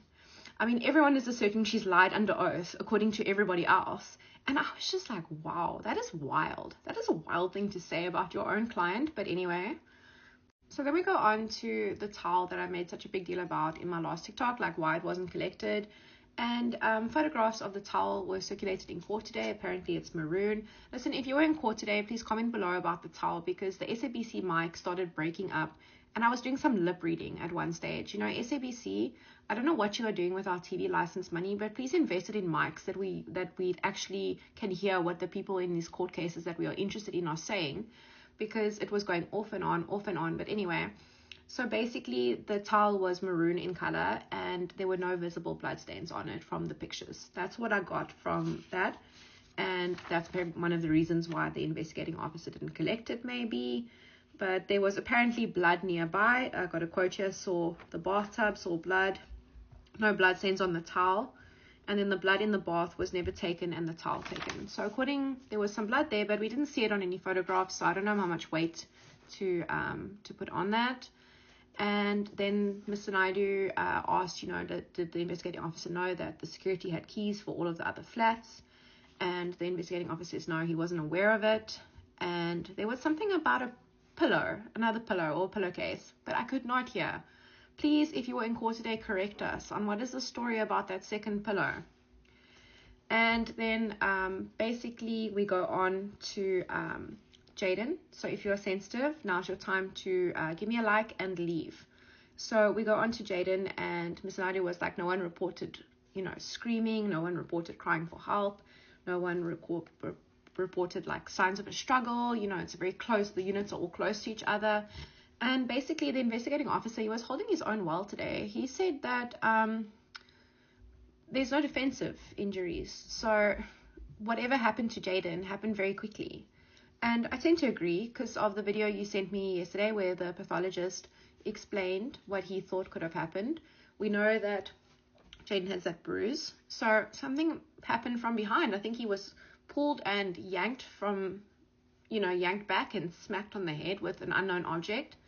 And I think that when he fell, that's what caused the marks to his face.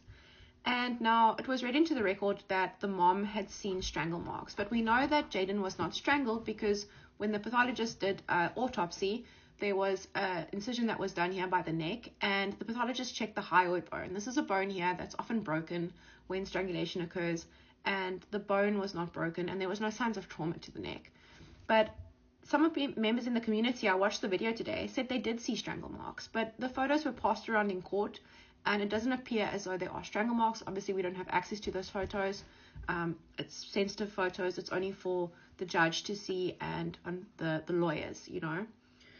And that we also confirmed that there's no murder weapon has been established. And then we went back onto the guards, and we learned that the night shift and the day shift guard were relieved of duty. That's what the word was used. A week after Jayden was discovered. Now, I think Mr. N wanted us to go to imply that they had something to do, or they had done something wrong in this case that would make them be relieved of duty. And then I was thinking, you know what? A week after a boy has been found, at this time, remember, let's go back a week after Jayden-Lee was found. The community was in an uproar. We were under the assumption that he had been raped, which was not true. And it happened inside the complex. So maybe they were just relieved of their duties because, you know, they had let a criminal come in to the complex to rape a boy and unalive him. That's what was going around a week afterwards, and they were relieved a week after their duties. So I don't know if we can just implicate them based on the fact that they were relieved. I'm more thinking of the fact that, hey, listen, the security company said this happened on your watch, so therefore you can't work here anymore. That's more where I'm going. But comment below what you think. And then we learned, you guys have stressed to me the importance of the OB book. And trust me, I know the importance now. So the OB book, the occurrence book, it's a very tangible thing. It's a thing that is widely used. You have a column for serial number. You have a column for time, and then you've got a column for occurrence. And if I'm not mistaken, when you write on it, you use like a folio sheet, and then it duplicates on the next page. So this is a very important book. People have told me it's like the Bible in security companies. And Mr. N was sort of implying that the handwriting was the same from the 6th of May to the 26th of May after the guards had been let go, because the guards were let go around the 21st of May. We don't know for a fact. The investigating officer said about a week. And I don't know. Before I make a determination on that, I'd like to see the OB book for April and the book for June before I make a determination on that. And then Mr. N went on to the photographs of the school bag, because remember, the school bag was photographed in Tiffany's flat on the 14th, but it was only collected by the investigating officer on the 16th. And we know that school bag went to school with Jayden because he completed the day's work in it. It was shown in court. Now, the photograph that was submitted in court today on the 14th didn't have the date on it, and Mr. N pointed that out, and then Mr. Diku was very sassy back and said, well, you know, I've been in policing for 17 years. We never put the date on the photo. But that would be something that would be so easy to check in the metadata of the video when it was taken. That is something that is so easily verifiable. And then, according to Mr. N, on the 15th of May, there was a memorial prayer service for Jayden that was held in the complex. He didn't say in the flat, he said in the complex. But we do know that one of Tiffany's family members did let the investigating officer in on the 16th. And Tiffany denies that bag being there on the 14th of May. So, and they basically came out with it in court today and said that she's being framed. That she's being framed by the SAPS. I mean, we suspected this is her theory. And you know how I feel about that theory. I feel like it would have been better at poking holes at the SAPS investigation. But it's out in court now. And we also learned that there's some evidence that's outstanding as a memorandum. Sorry, not a memorandum. There's UV light evidence that's outstanding, as well as evidence from that sheet that was collected along with the pillow. And the investigating officer still has to take 5 witness statements. Now, before we ended the day, Mr. N introduced a case about someone who, in similar circumstances, had been granted bail, and that is the Lecorna Forse case. I've been covering that. And the suspect linked to the Lecorna Forse case is not linked by any physical evidence. You can go watch my YouTubes on it. Trigger warning. So what happened to her is that she was found in an open field and her privates had been removed. And I've always suspected that this has been a muti killing. And the suspect that they had in custody, there was only one witness statement that could place him with her. And the investigating officer had a thing for his girlfriend, the suspect's girlfriend. So for me, this is not the same amount of evidence of returning in the early morning hours to the crime scene through cell phone records, and by your own admission, it's not really the same thing for me. That's just my personal opinion. And then Mr. N went on again about the protesters outside and the social medias and the TikTokers and the community. And yeah, this case is a lot of pressure. I think Mr. N is feeling it. I think everyone in the case is feeling it. Everyone is feeling it. There's been witnesses that are apparently being threatened. People have been looking on the addresses online and threatening people, saying if T comes there, they're going to deal with her in the proper way. So yeah, and then the prosecutor got back on the stand asked to ask Mr. Diku questions, and the prosecutor just said that, do you think you have a strong case? And Mr. Diku said yes, a very strong case. And then Mr. Naidu wanted one last question, and then the prosecutor made him promise one, and he asked his last question. I can't even remember what it was. And then he wanted to ask another one, and the prosecutor was like, "Oh, you only said one, Mr. N." And he was like, okay, all right. So both attorneys are taking the weekend to work on their closing arguments for bail. I'm going to be posting my own closing arguments of what I think is the best points. And basically, we just have to remember that the reason that we are here and why we are scrutinizing this case is because Jayden was brutally killed, and someone killed him. And we want to make sure that, number one, the right person is apprehended, and number two, that they get a fair trial. So let's not dox people. Let's not give out addresses. Let's just try and follow this case as respectfully as we can, because we as South Africans, we are observing our justice system in motion currently and how it works. And this level of scrutiny is sometimes good for a justice system, because there's a saying that sunlight is the best disinfectant. So that's my recap for today's hearing. If you like what I do, give me a like and a follow. And let's remember why we're here. We're here for Jayden, and justice for Jayden. Today we are going over the updated timeline after new revelations were made in the bail application that happened last week. Now, we are going to be discussing the timeline around Jayden-Lee's disappearance and discovery.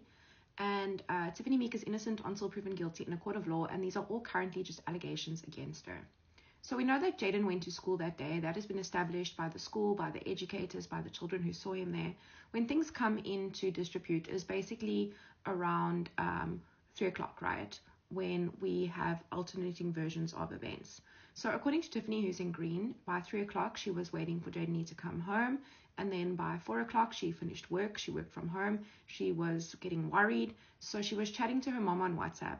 And then she didn't have airtime, so she asked her mom to phone Jayden's transport driver, who confirmed that Jayden-Lee had been dropped off. Then by 4 o'clock, the day shift guard confirms that he saw Jayden-Lee enter the complex with red jacket and shorts, that infamous red jacket. And then by 5 o'clock, the child writes, this is according to Tiffany in her affidavit, that's why it's repeated, the child and the day shift guard confirms that Jayden-Lee entered the complex. So according to Tiffany's own affidavit, she knew by 5 o'clock that Jayden-Lee had entered the complex. Now, this would be suspicious later on, in my own opinion. Why would she rouse the police to go search the house? But we'll get that later. So by 5 o'clock, according to Tiffany, she goes to the shop to go look for Jayden. She walks up the road to the shop. She gives her number to the day shift guard, and there's no record of it in the OV book. By 6 o'clock, the day shift guard goes off duty, night shift guard comes on duty. Then by 7 o'clock, the driver fetches T of the Mother's Lift Club to take her to the SAPS. She tells the night shift guard that she is going to report Jayden missing, and there's no record of it in the OV book, and she leaves her number there, apparently. Now, the SAPS say that they would open a case immediately, and there are no delays, according to Tiffany's affidavit. And so much so, they would take Tiffany so seriously that by 8 o'clock, the SAPS and Tiffany would go to the transport driver's house, where they would search it and they would question the transport driver. Then by 9 o'clock, the SAPS and T return to the complex, where they question the night shift guard. The night shift guard says he wasn't the one who saw Jayden, it was the day shift guard. So the SAPS and T go to the day shift guard's house, which is about 1 kilometer away, and he confirms that he saw Jayden enter the complex, and it is alleged that Tiffany said, "No, you are lying," and tried to interrupt him when he was telling police that. Then, according to the police, at 9 o'clock, they offered to search the complex. This is in clear contrast with Tiffany's affidavit, who says that her brother is busy knocking on doors at 9 o'clock. He's written with arrest, and the SAPS are not searching. Then by 9:30, the SAPS and Tiffany meet a child at the complex gate. The child was brought there by his mother, the child was on the same bus as Jayden-Lee, and the child confirms that Jayden-Lee entered. And apparently, according to what was introduced in court, Tiffany said to the child, "Are you sure?" and tried to interrupt the child as well. Now, we know from 9:30 to midnight, the police and the family are searching Vlierhof and the surroundings. They are driving around in the streets. They are looking all around the surroundings, the bushes, where Jayden-Lee could possibly be. And they search until midnight. And they drop Tiffany and the family off at the entrance of the complex at midnight. And they make an interesting observation. They said Tiffany and the family did not go to the flat. They went straight into the car. And then we know from Tiffany's own affidavit that she slept at her mom's house, which is about a 6-minute drive away from her apartment. And the first reason she gave in the ENCA interview was that she slept at her mom's house because her mom was worried about her. And then we all said, well, you could have gone with your mom could have stayed with you at your flat, right? And her new explanation in her affidavit is that it was close to the Florida police station, which it is. But I mean, according to her own affidavit, the police weren't searching. So why would you want to be closer to the police station? Now we got to go into the events of the early morning hours of Wednesday, the 14th of May. We know that there's a time frame that is apparently missing in the OB book from 2 to 4 in the morning. And according to Tiffany, she arrives at 5:22, according to Bold Records. But this is in clear disrepute with the night shift guard, who only sees T return to the complex alone at 4 o'clock. She is dropped off by an unknown car. He asks if she would assist in searching for Jayden with some cars. She says she's going to help, but she wants to go take a shower. Now, 5:30, a tenant would leave for work, and there's no Jayden-Lee in the corridor. And then around that same time, the night shift guard sees T leaving the complex. She says, "Sorry, I couldn't help you search. I was busy, but I have a bolt waiting." And security 2 notes that he does not see any headlights, and she disappears into the darkness. And additionally, right, she is wearing the same clothes that she arrived in. And according to her own Bolt records, she leaves at around 5:45. Now, we know Jayden-Lee is discovered between around 6:15 and 6:25. The tenant sees something in the staircase, alerts the night shift guard, who finds the body and apparently moves Jayden-Lee. Jayden-Lee is found in just black shorts and underwear. Now, we know that 20 to 7, T is at her mom and she receives a phone call. And by 7 o'clock, they take Jayden-Lee to the hospital with a police escort, and he is pronounced dead on arrival. So now at 8:30, the SAPS arrive at the hospital, document Jayden-Lee's injuries. This is important because they missed that crucial head injury, right? This indicates that the body was probably cleaned, because that injury would probably cause not a lot of blood in some cases, but it would cause some blood, right? So they missed. That is only found by the pathologist later. By 9 o'clock, investigators arrive at the complex, secure the scene, and identify T's flat as a crime scene. The photographer captures Jayden-Lee's school bag, jacket, school shoes in the flat, no uniform. 10 o'clock, according to Tiffany, the SPS and the Hawks search the flat. And then we know at 20 to 2 that blood sniffer dog arrives, does not, according to the SBS, only goes to Tiffany's flat and alerts to the pillow, right? But according to Tiffany's version, the blood sniffer dog arrives, alerts at that flat at the top, right? But it's disputed whether security was living at the complex or not. And then by 3 o'clock, the investigating officer has arrived on the scene. Now, in the evening, the SAPS interviewed Tiffany. Tiffany confirms that she went back to the complex in the early morning hours, and she says she did not see Jayden-Lee. And this is important, she is the only one that has a set of keys. And we know that she was alone. We know a tenant left for work just before Tiffany did, and there was nothing in that corridor. And it was only after Tiffany placed herself at the scene of the crime, right, was Jayden-Lee discovered. And it's interesting to note that the security saw her hurrying out, right? He thought it was weird that she was still wearing the same clothes, and she said there's a bolt waiting, but he didn't see the headlights. It was dark, and he said she disappeared off into darkness. So perhaps she was in a hurry for some reason. That is just me speculating. It was brought up by someone else in one of my lives that it sounded as though Tiffany was leaving in a hurry, and perhaps she called the bolt from some other location further down the road and that she just wanted to get away from the crime scene. But that is all purely speculation at this point. And now we're going to go over what happened the following days. So we know that 15th of May, a prayer service is held for Jayden-Lee in the complex. It doesn't necessarily say, the attorney didn't say the flat, but he said the complex. And this is implying that the crime scene was not secured. And we know that investigating officer takes the school bag that has the completed day's work into evidence that was photographed previously on the 14th of May. He takes it into custody the 16th of May, and the memorandum is handed over to the SAPS on the 17th. And a week later, the guards are relieved of their duties. Now, on the 30th of May, T is informed that she is a suspect, right? We know that the minister wrote a letter to the court saying they said she's going to be the next Kelly. And this is interesting because now we start getting TikToks. On the 16th of June, T mentions on a TikTok that her flat is being tampered with. Her windows have been left open. And on the 24th of June to the 4th of June, the boyfriend is taken to the police station. He's released without charge. His phone is downloaded but not returned. And then we know Tiffany was arrested on the 11th of July, and it was a Friday. So she had to spend the weekend in jail before appearing before the court on the Monday. So that is the updated timeline. I will be following this case. If you like what I do, consider giving me a like and a follow. And thank you for watching.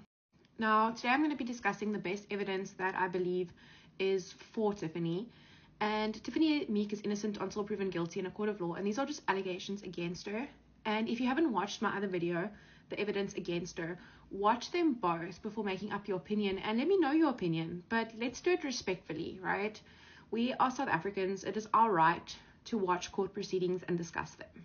And we can have differing opinions and we can be respectful about it. So leave the personal attacks at home, guys. We are here to discuss this case, and we all want the same thing, which is justice for Jayden. Now, police on the 14th of May had already zeroed in on one suspect alone, and that was Tiffany. They had blinders on, and they had already established on the 14th of May that Tiffany was responsible for Jayden's death without hectic investigations and also not looking at other suspects. We know this because Tiffany's flat was established as a crime scene on the 14th of May when the blood sniffer dog apparently indicated towards a bloody pillow that was in Tiffany's flat. Now, police had Tiffany as their main suspect, and they would disregard a whole lot of other suspicious occurrences that were occurring in the complex in the early hours of the morning when Jayden-Lee went missing. For example, the Obi book. You guys have told me that the Obi book is like a Bible. In no ways should it be interfered with. In no ways should it be pages removed or a page removed. In no way should anything happen to that Obi book, right? And we know that there are apparently entries that are missing between 2 and 4 a.m. in the morning, just before Jayden was discovered at 6 a.m. So what was happening between 2 and 4 a.m. in the morning in that complex? Why are those entries missing? Where did those missing entries go? That smells a lot like reasonable doubt to me. Now, the SAPS, they honed in on Tiffany without considering any other suspects, right?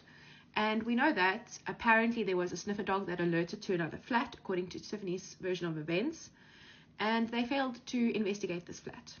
Another thing is that the SAPS, even though the bag was photographed on the 14th of May as being present in Tiffany's flat, it was only seized on the 16th of May. Now, between the 14th and the 16th of May, the SAPS were not in possession of the keys. The keys were in the possession of family members. And on the 15th of May, just before the bag was collected on the 16th, a memorial service happened in the complex for Jayden. And we don't know if there were people going in and out of that flat because the SAPS did not have possession of the keys. Now, that smells a lot like reasonable doubt to me. Additionally, the investigating officer admitted under oath when he was in court that he observed a towel that was apparently bloodstained but did not seize it. Why did they not seize this apparent towel? This sounds a lot like an investigation that they had already determined a suspect and they were just collecting evidence to prove that Tiffany did it instead of investigating all other leads that were occurring. So, for example, we are also going to be talking about Tiffany herself. Tiffany is the one who reported Jayden missing. She is the one who by 4 o'clock, she knew her child was not home. Then by 7 o'clock, she was at the police station, riling the police up, riling the community up in order to search for her child. Why would she do this if she was responsible for her child's death? Additionally, why would she bring police back to the complex in aid in Jayden's search, right? Why would she do that? Because it would take a lot of gall, in my own personal opinion, for Jayden to be dead in the flat, if that is the police theory, and for Tiffany to bring 6 police officers back to the complex with her. Now, we know that one of those 6 police officers just had to have a reasonable suspicion that something was not correct, and they could have lawfully searched Tiffany's flat without a police warrant. But they didn't. They didn't. Not one of those 6 police officers searched Tiffany's flat because they believed the mother at that point. The school clothes that Jayden-Lee went missing in have never been recovered. We don't know where those school clothes are, but they have never been recovered. Additionally, a murder weapon has never been recovered. And thirdly, the pathologist did not determine time of death. Not determining time of death is important because time of death could have given us a time frame of when Jayden was killed, right? And that would be able to fit into the timeline. So the fact that time of death was never determined is another indication that the SAPS overall did not do a thorough investigation. And in fact, Tiffany is the one who roused the community up. Tiffany is the one who marched with her community on the Saturday after Jayden was found to hand over that memorandum to the police saying that we need justice for the child, we need more policing, we need a police station in Vleerhof. And from all accounts, Tiffany was a very good mother. The pictures I personally have seen of Jayden, he looks well fed, he looks happy, they look happy together in the pictures. And yeah, we don't know what happens behind closed doors, right? But Tiffany is the one who kept the media pressure on this case because she wanted justice for her child.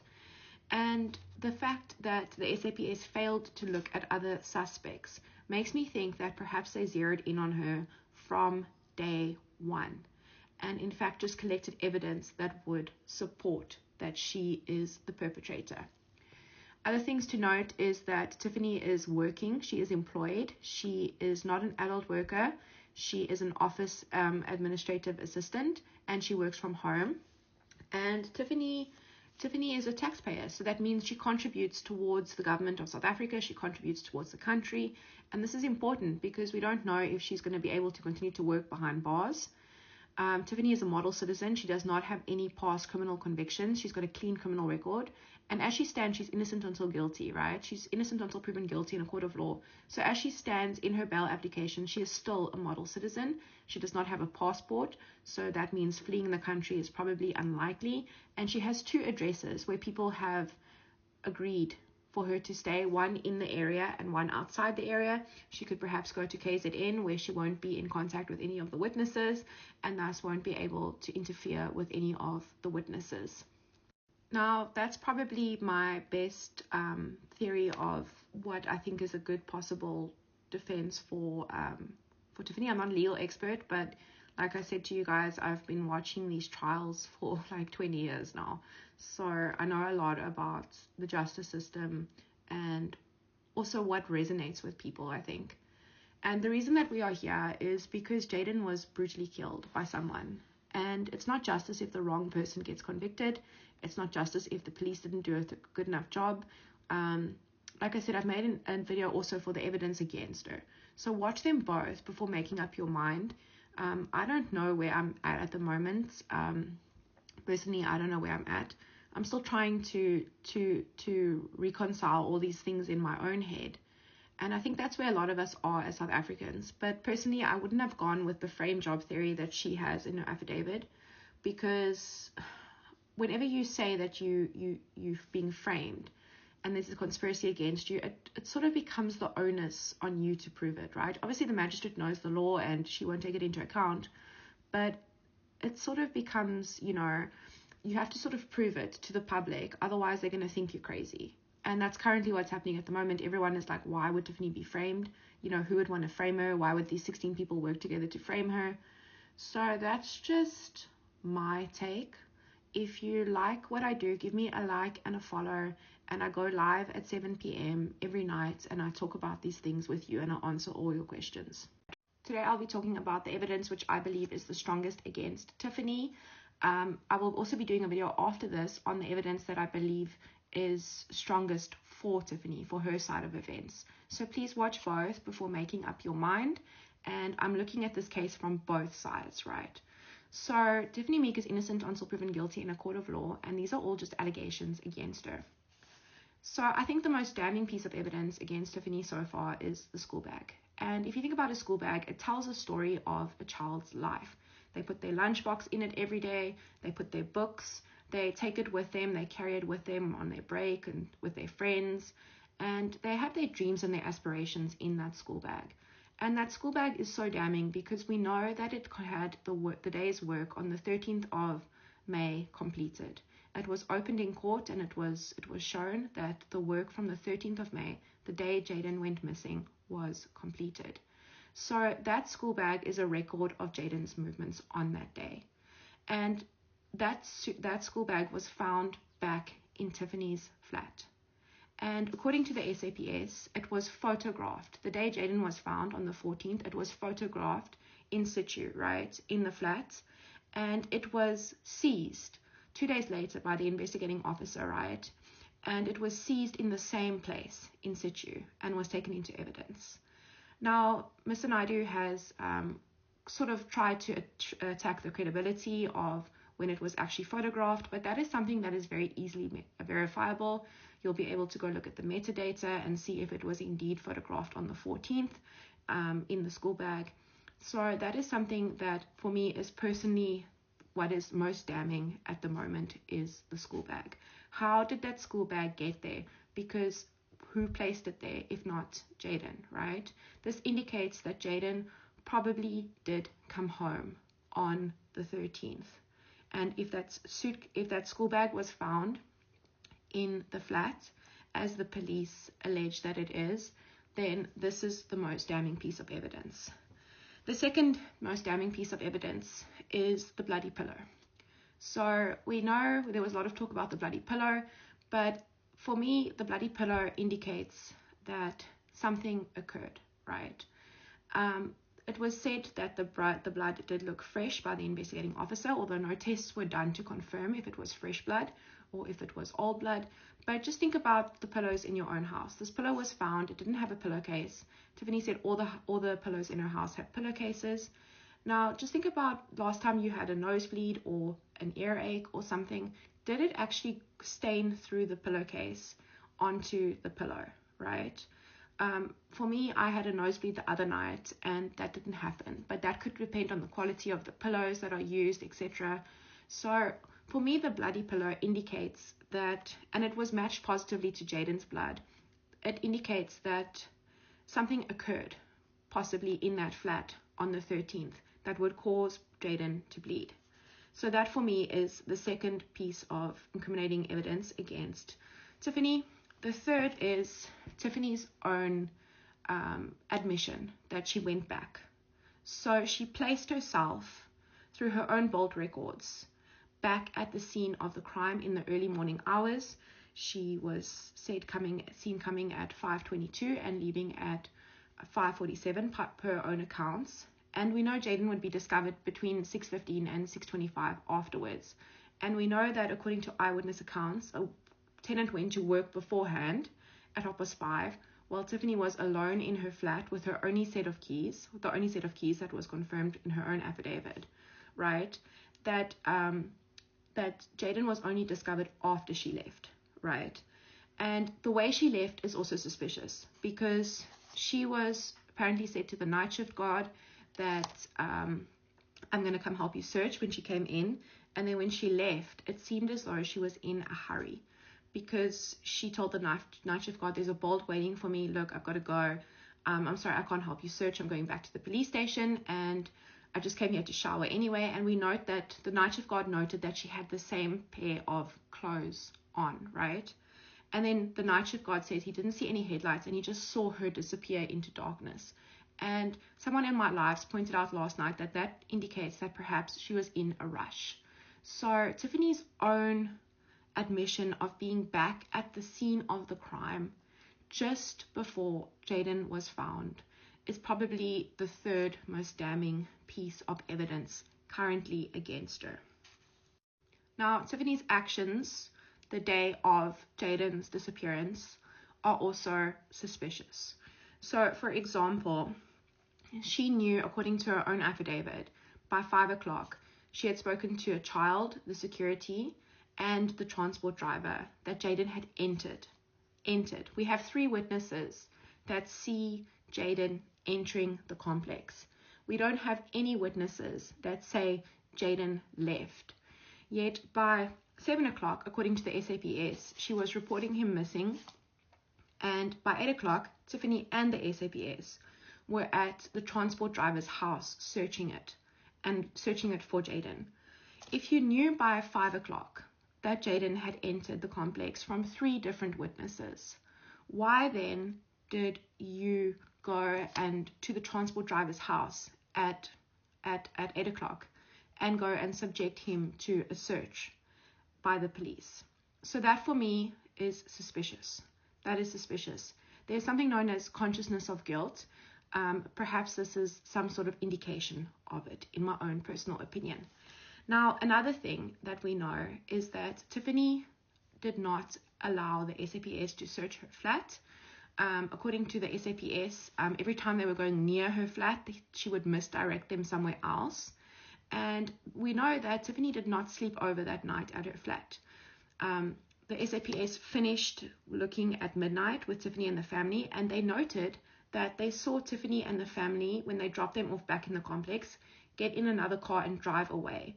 So this for me is suspicious because everyone knows that Jayden entered. 3 different people know that Jayden entered, right, from witnesses, the complex. And no one has seen him leave, yet you are going 6 minutes away, driving 6 minutes away, sleeping over at your mom's house, just because it's closer to the police station.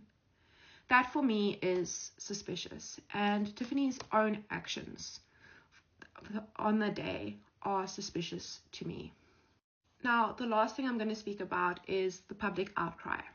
So one of the factors, obviously, that is going to influence bail is whether or not Tiffany is safe on the outside. So the petition that is linked in my bio, I checked it, I think, last night, and it had 6,000 signatures.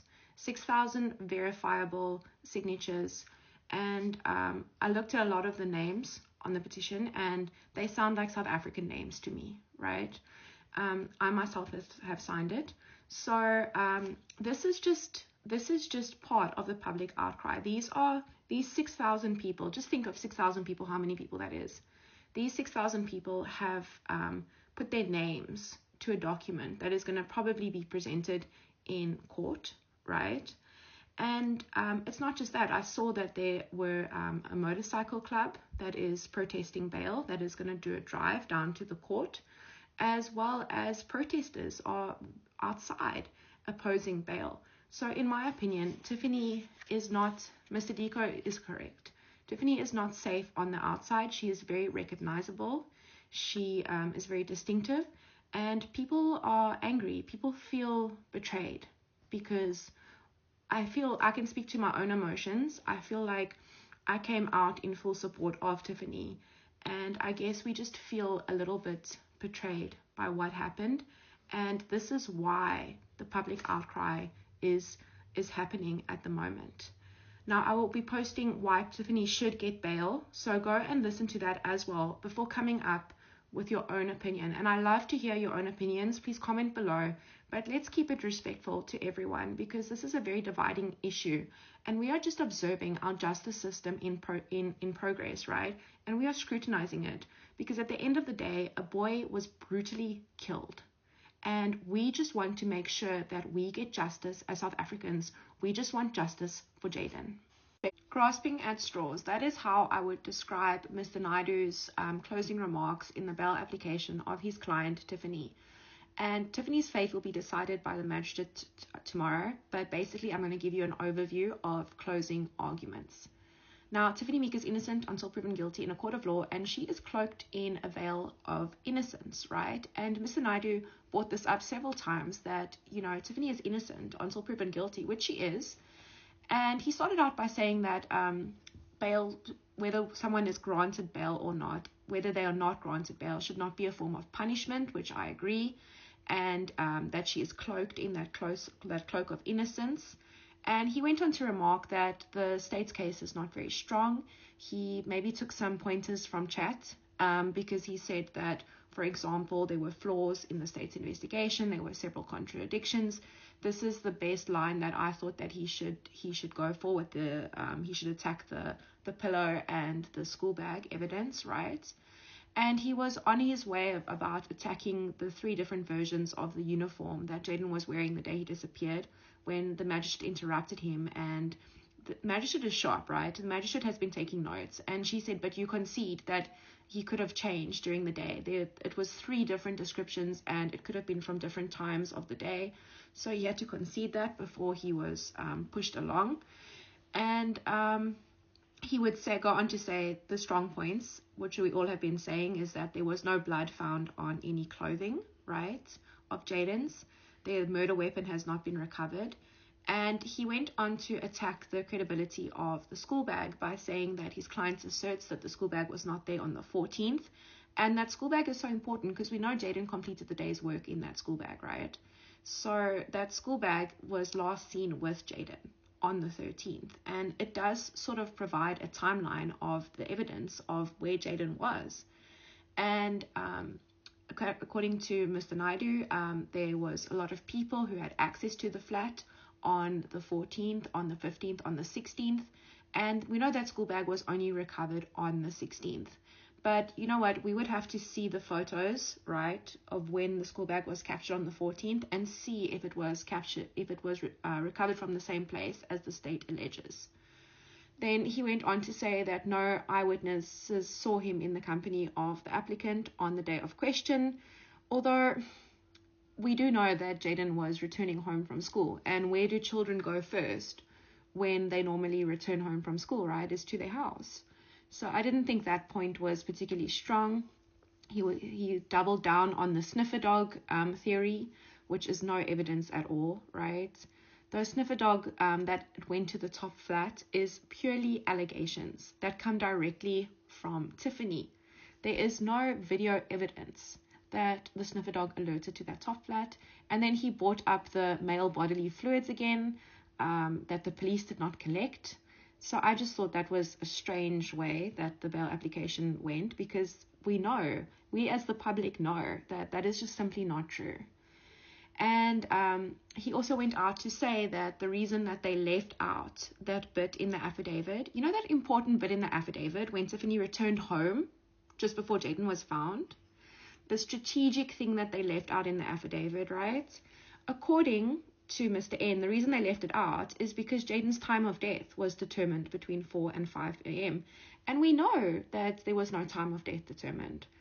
So I don't know. I just think that that's a bit strange, personally, for me, and that apparently Tiffany was told that by an investigating officer or one of the police people who arrested her. Now, there was brief mention they made about the night shift guard and the time that Tiffany arrives. We know that by the night shift guard's account, she arrived at 4 a.m. and she left at 5:30 a.m. And we know from her own account that she arrived at 5:22 a.m. and left at 5:47 a.m., which I do think places her there at the crime scene just before Jayden was found, right? And then Mr. Naidu said that between 5:30 and 6:25, the body was not seen, right? Despite many people going to and from work. We know that the first report comes in at around 6:15. I felt that was a little bit of a stretch, and him noting that the body was found just after his client left. If she left at according to her own accounts, at 5:47, then that puts her at the scene of the crime just before, Jayden was discovered. And then we went on to, there is a lot of outstanding things in the investigation. For example, there are still 5 witness statements that need to be taken by Mr. Deku. Why hasn't Mr. Deku done that? Maybe because you've been keeping him too busy, Mr. N, on the stand the whole week, right?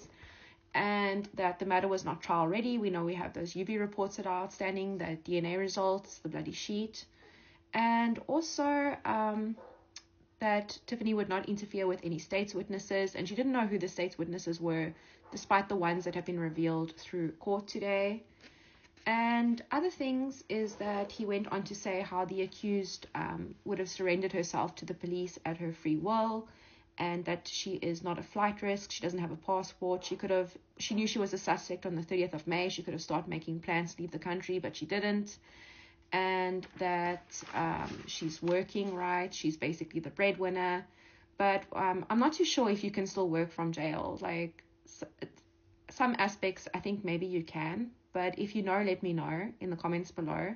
Because the prosecution later was sort of implying that she could work from anywhere. But I don't know if that means she can work from jail. And we also learned that Tiffany is a first offender, which we knew.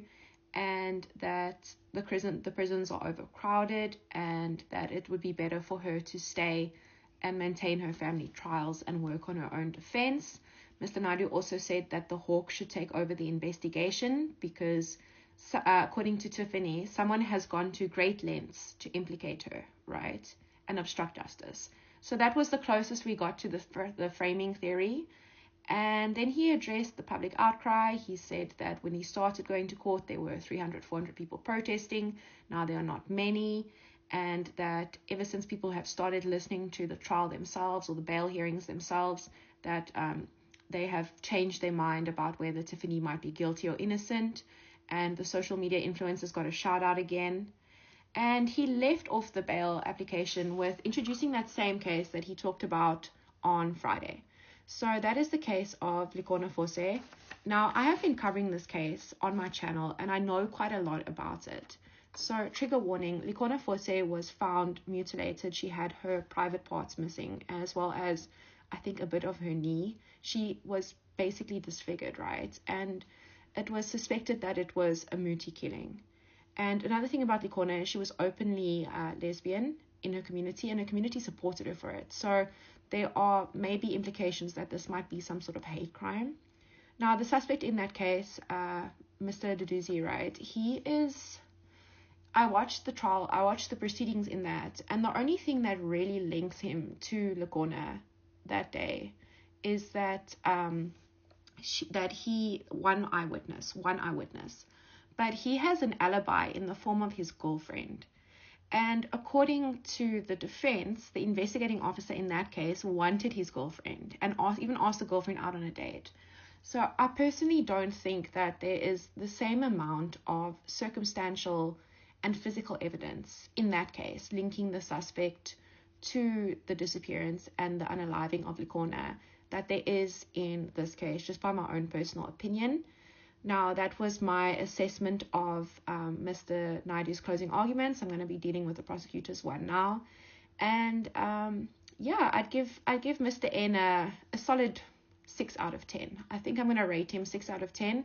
It felt a lot like he was grasping for straws, and I think that maybe he could have discredited some of the evidence a little bit more. And that's just my opinion. Let me know what your own opinion is below, whether you think Tiffany's going to get bail, whether you think she's not going to get bail. And let's keep it respectful, guys. This is an issue that is affecting all South Africans, because at the end of the day, we are all angry that Jayden was brutally killed by someone. That is what has made us so angry, and we want justice for Jayden. So keep it respectful below. We can differ in opinion without attacking each other. We are here because of an elaborate scheme. These are the opening remarks from Prosecutor Makogole as the prosecution delivered their closing remarks in the bail application for Tiffany. Now, Tiffany is innocent until proven guilty in a court of law, and these are all just allegations against her. So the prosecutor started out by saying that this was an elaborate scheme that was concocted by the defendant, and it was so elaborate that she made someone else a suspect. We know that the transport driver's house was searched and that she pointed the fingers, saying that the transport driver was the last person who was seen with Jayden and that he had something to do with Jayden's disappearance. The prosecutor also talked a lot about human behavior and basically Tiffany's behavior, how she returned to the scene of the crime in the early morning hours, how she was acting on the day that Jayden disappeared, which we'll get into later. And the prosecutor admitted that this is a circumstantial case. So circumstantial cases aren't easy to prove, right? And the prosecutor admitted this. But they broke it down into 3 basic bits of evidence that link, right? That prove that this circumstantial case is indeed very strong. Mainly the physical evidence. We know the pillow, the bloody pillow, as well as the school bag. Now, the school bag is so important because the school bag went to school with Jayden that day. We know because in his books, he completed the day's homework. The prosecutor then also linked this to human behavior, especially Tiffany's behavior, right? Her returning in the early morning hours by herself to shower when, according to the night shift guard, she leaves in the same clothes, as well as indirect witnesses, the night shift guard, the day shift guard, their observations and what they had written in the OB book. Now, the prosecutor refuted Mr. Naidu's claim that Jayden could have gone somewhere else besides home that day. We know that they were only living there for 2.5 months, and there's no evidence to suggest that Jayden would go to anyone else's house but his own house, Unit 13, on returning from school. The prosecutor then pointed out Tiffany's behavior on the day that Jayden disappeared. So the prosecutor alleges that by 4 o'clock, Tiffany should have been very worried, but for 5 o'clock, she, by her own admission, went to the shops to perhaps buy some supplies, it was said. We don't know if they have proof of this. Maybe they do. But this is the first time supplies is being mentioned to my knowledge. And then also that how Tiffany returned in the early morning hours, right? According to the night shift guard, she returned at 4 a.m. And the night shift guard wanted help searching cars, and she said she's going to help. But then at 5:30 when she left in a hurry. And one of my subscribers actually pointed this out on a live, where it was said that perhaps she was fleeing the scene of the crime quickly, because we know at 5:30, or 5:47 per her own account, she came rushing past the night shift guard, and the night shift guard said, "Hey, aren't we going to go look in the cars?" And she said, "No, my bolt is waiting. I got to go. I got to get to the police station." And we know from the night shift guard that she just simply disappeared into the darkness, and there were no headlights waiting. And the night shift guard thought that this was odd. I mean, a single woman in South Africa walking down the street in darkness, in perhaps an unsafe area, it is suspicious. And that all goes to the human behavior aspect that the prosecutor wanted us to look at and consider in this case. We also learned Jayden's height, that he's 1.57 meters. That's close to my own height. I'm 1.63 meters. And he was only 11 years old, so he was probably going to grow and much taller. And he was quite a robust boy. And the reason for this is because the prosecutor asserts that Tiffany could only have dragged him that 8 meters away from the flat because that's all she could manage, based on her stature, based on her size, based on perhaps her effort. And then we went on to the police investigation, where it was likened to that of a train on train tracks, and that the police did not have blinkers on for Tiffany at all, but simply that the investigation took them to Tiffany. And that is why they waited 2 months before they made an arrest. The prosecutor then went on to say that Tiffany was blindsided, that the police had evidence that she had returned in the early morning hours of the morning.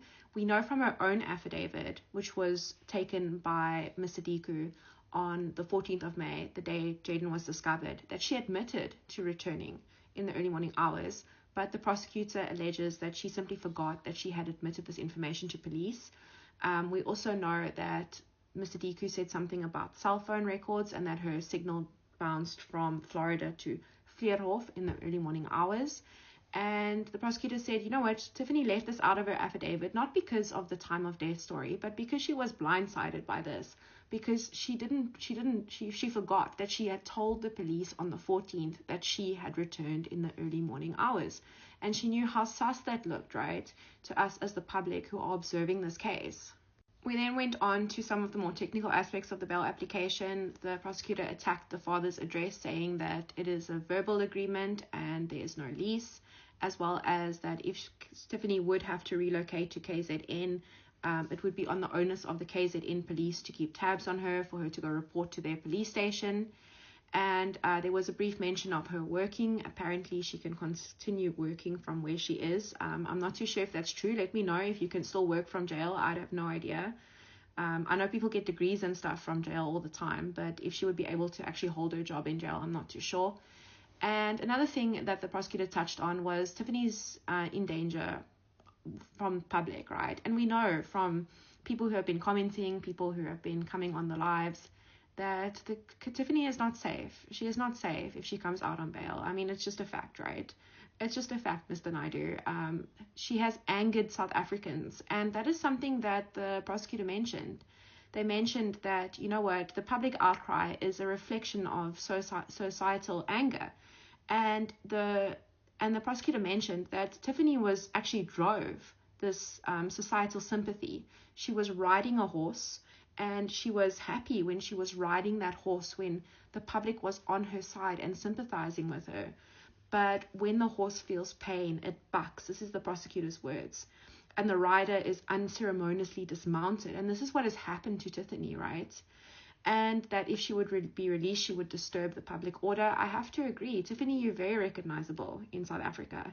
And I've been trying to give you a fair shake, but there's a lot of very angry people out there who are very angry because, you know, of this societal outcry that has happened, right? And then on closing, the prosecutor just mentioned that they do have a strong prima facie case, and that, that Tiffany should stay behind bars because of the public outcry, because of the circumstances, and because of all the evidence. Now, I would rate the prosecutor's closing, I'd say 8.5 out of 10. Magistrate Africa did not mince words when she handed over her pronouncement to Tiffany, saying that Tiffany would not get bail and that she would be behind bars until her trial date, which would probably only begin next year. Now, today I'm going to recap what happened in the final day of Tiffany's bail application.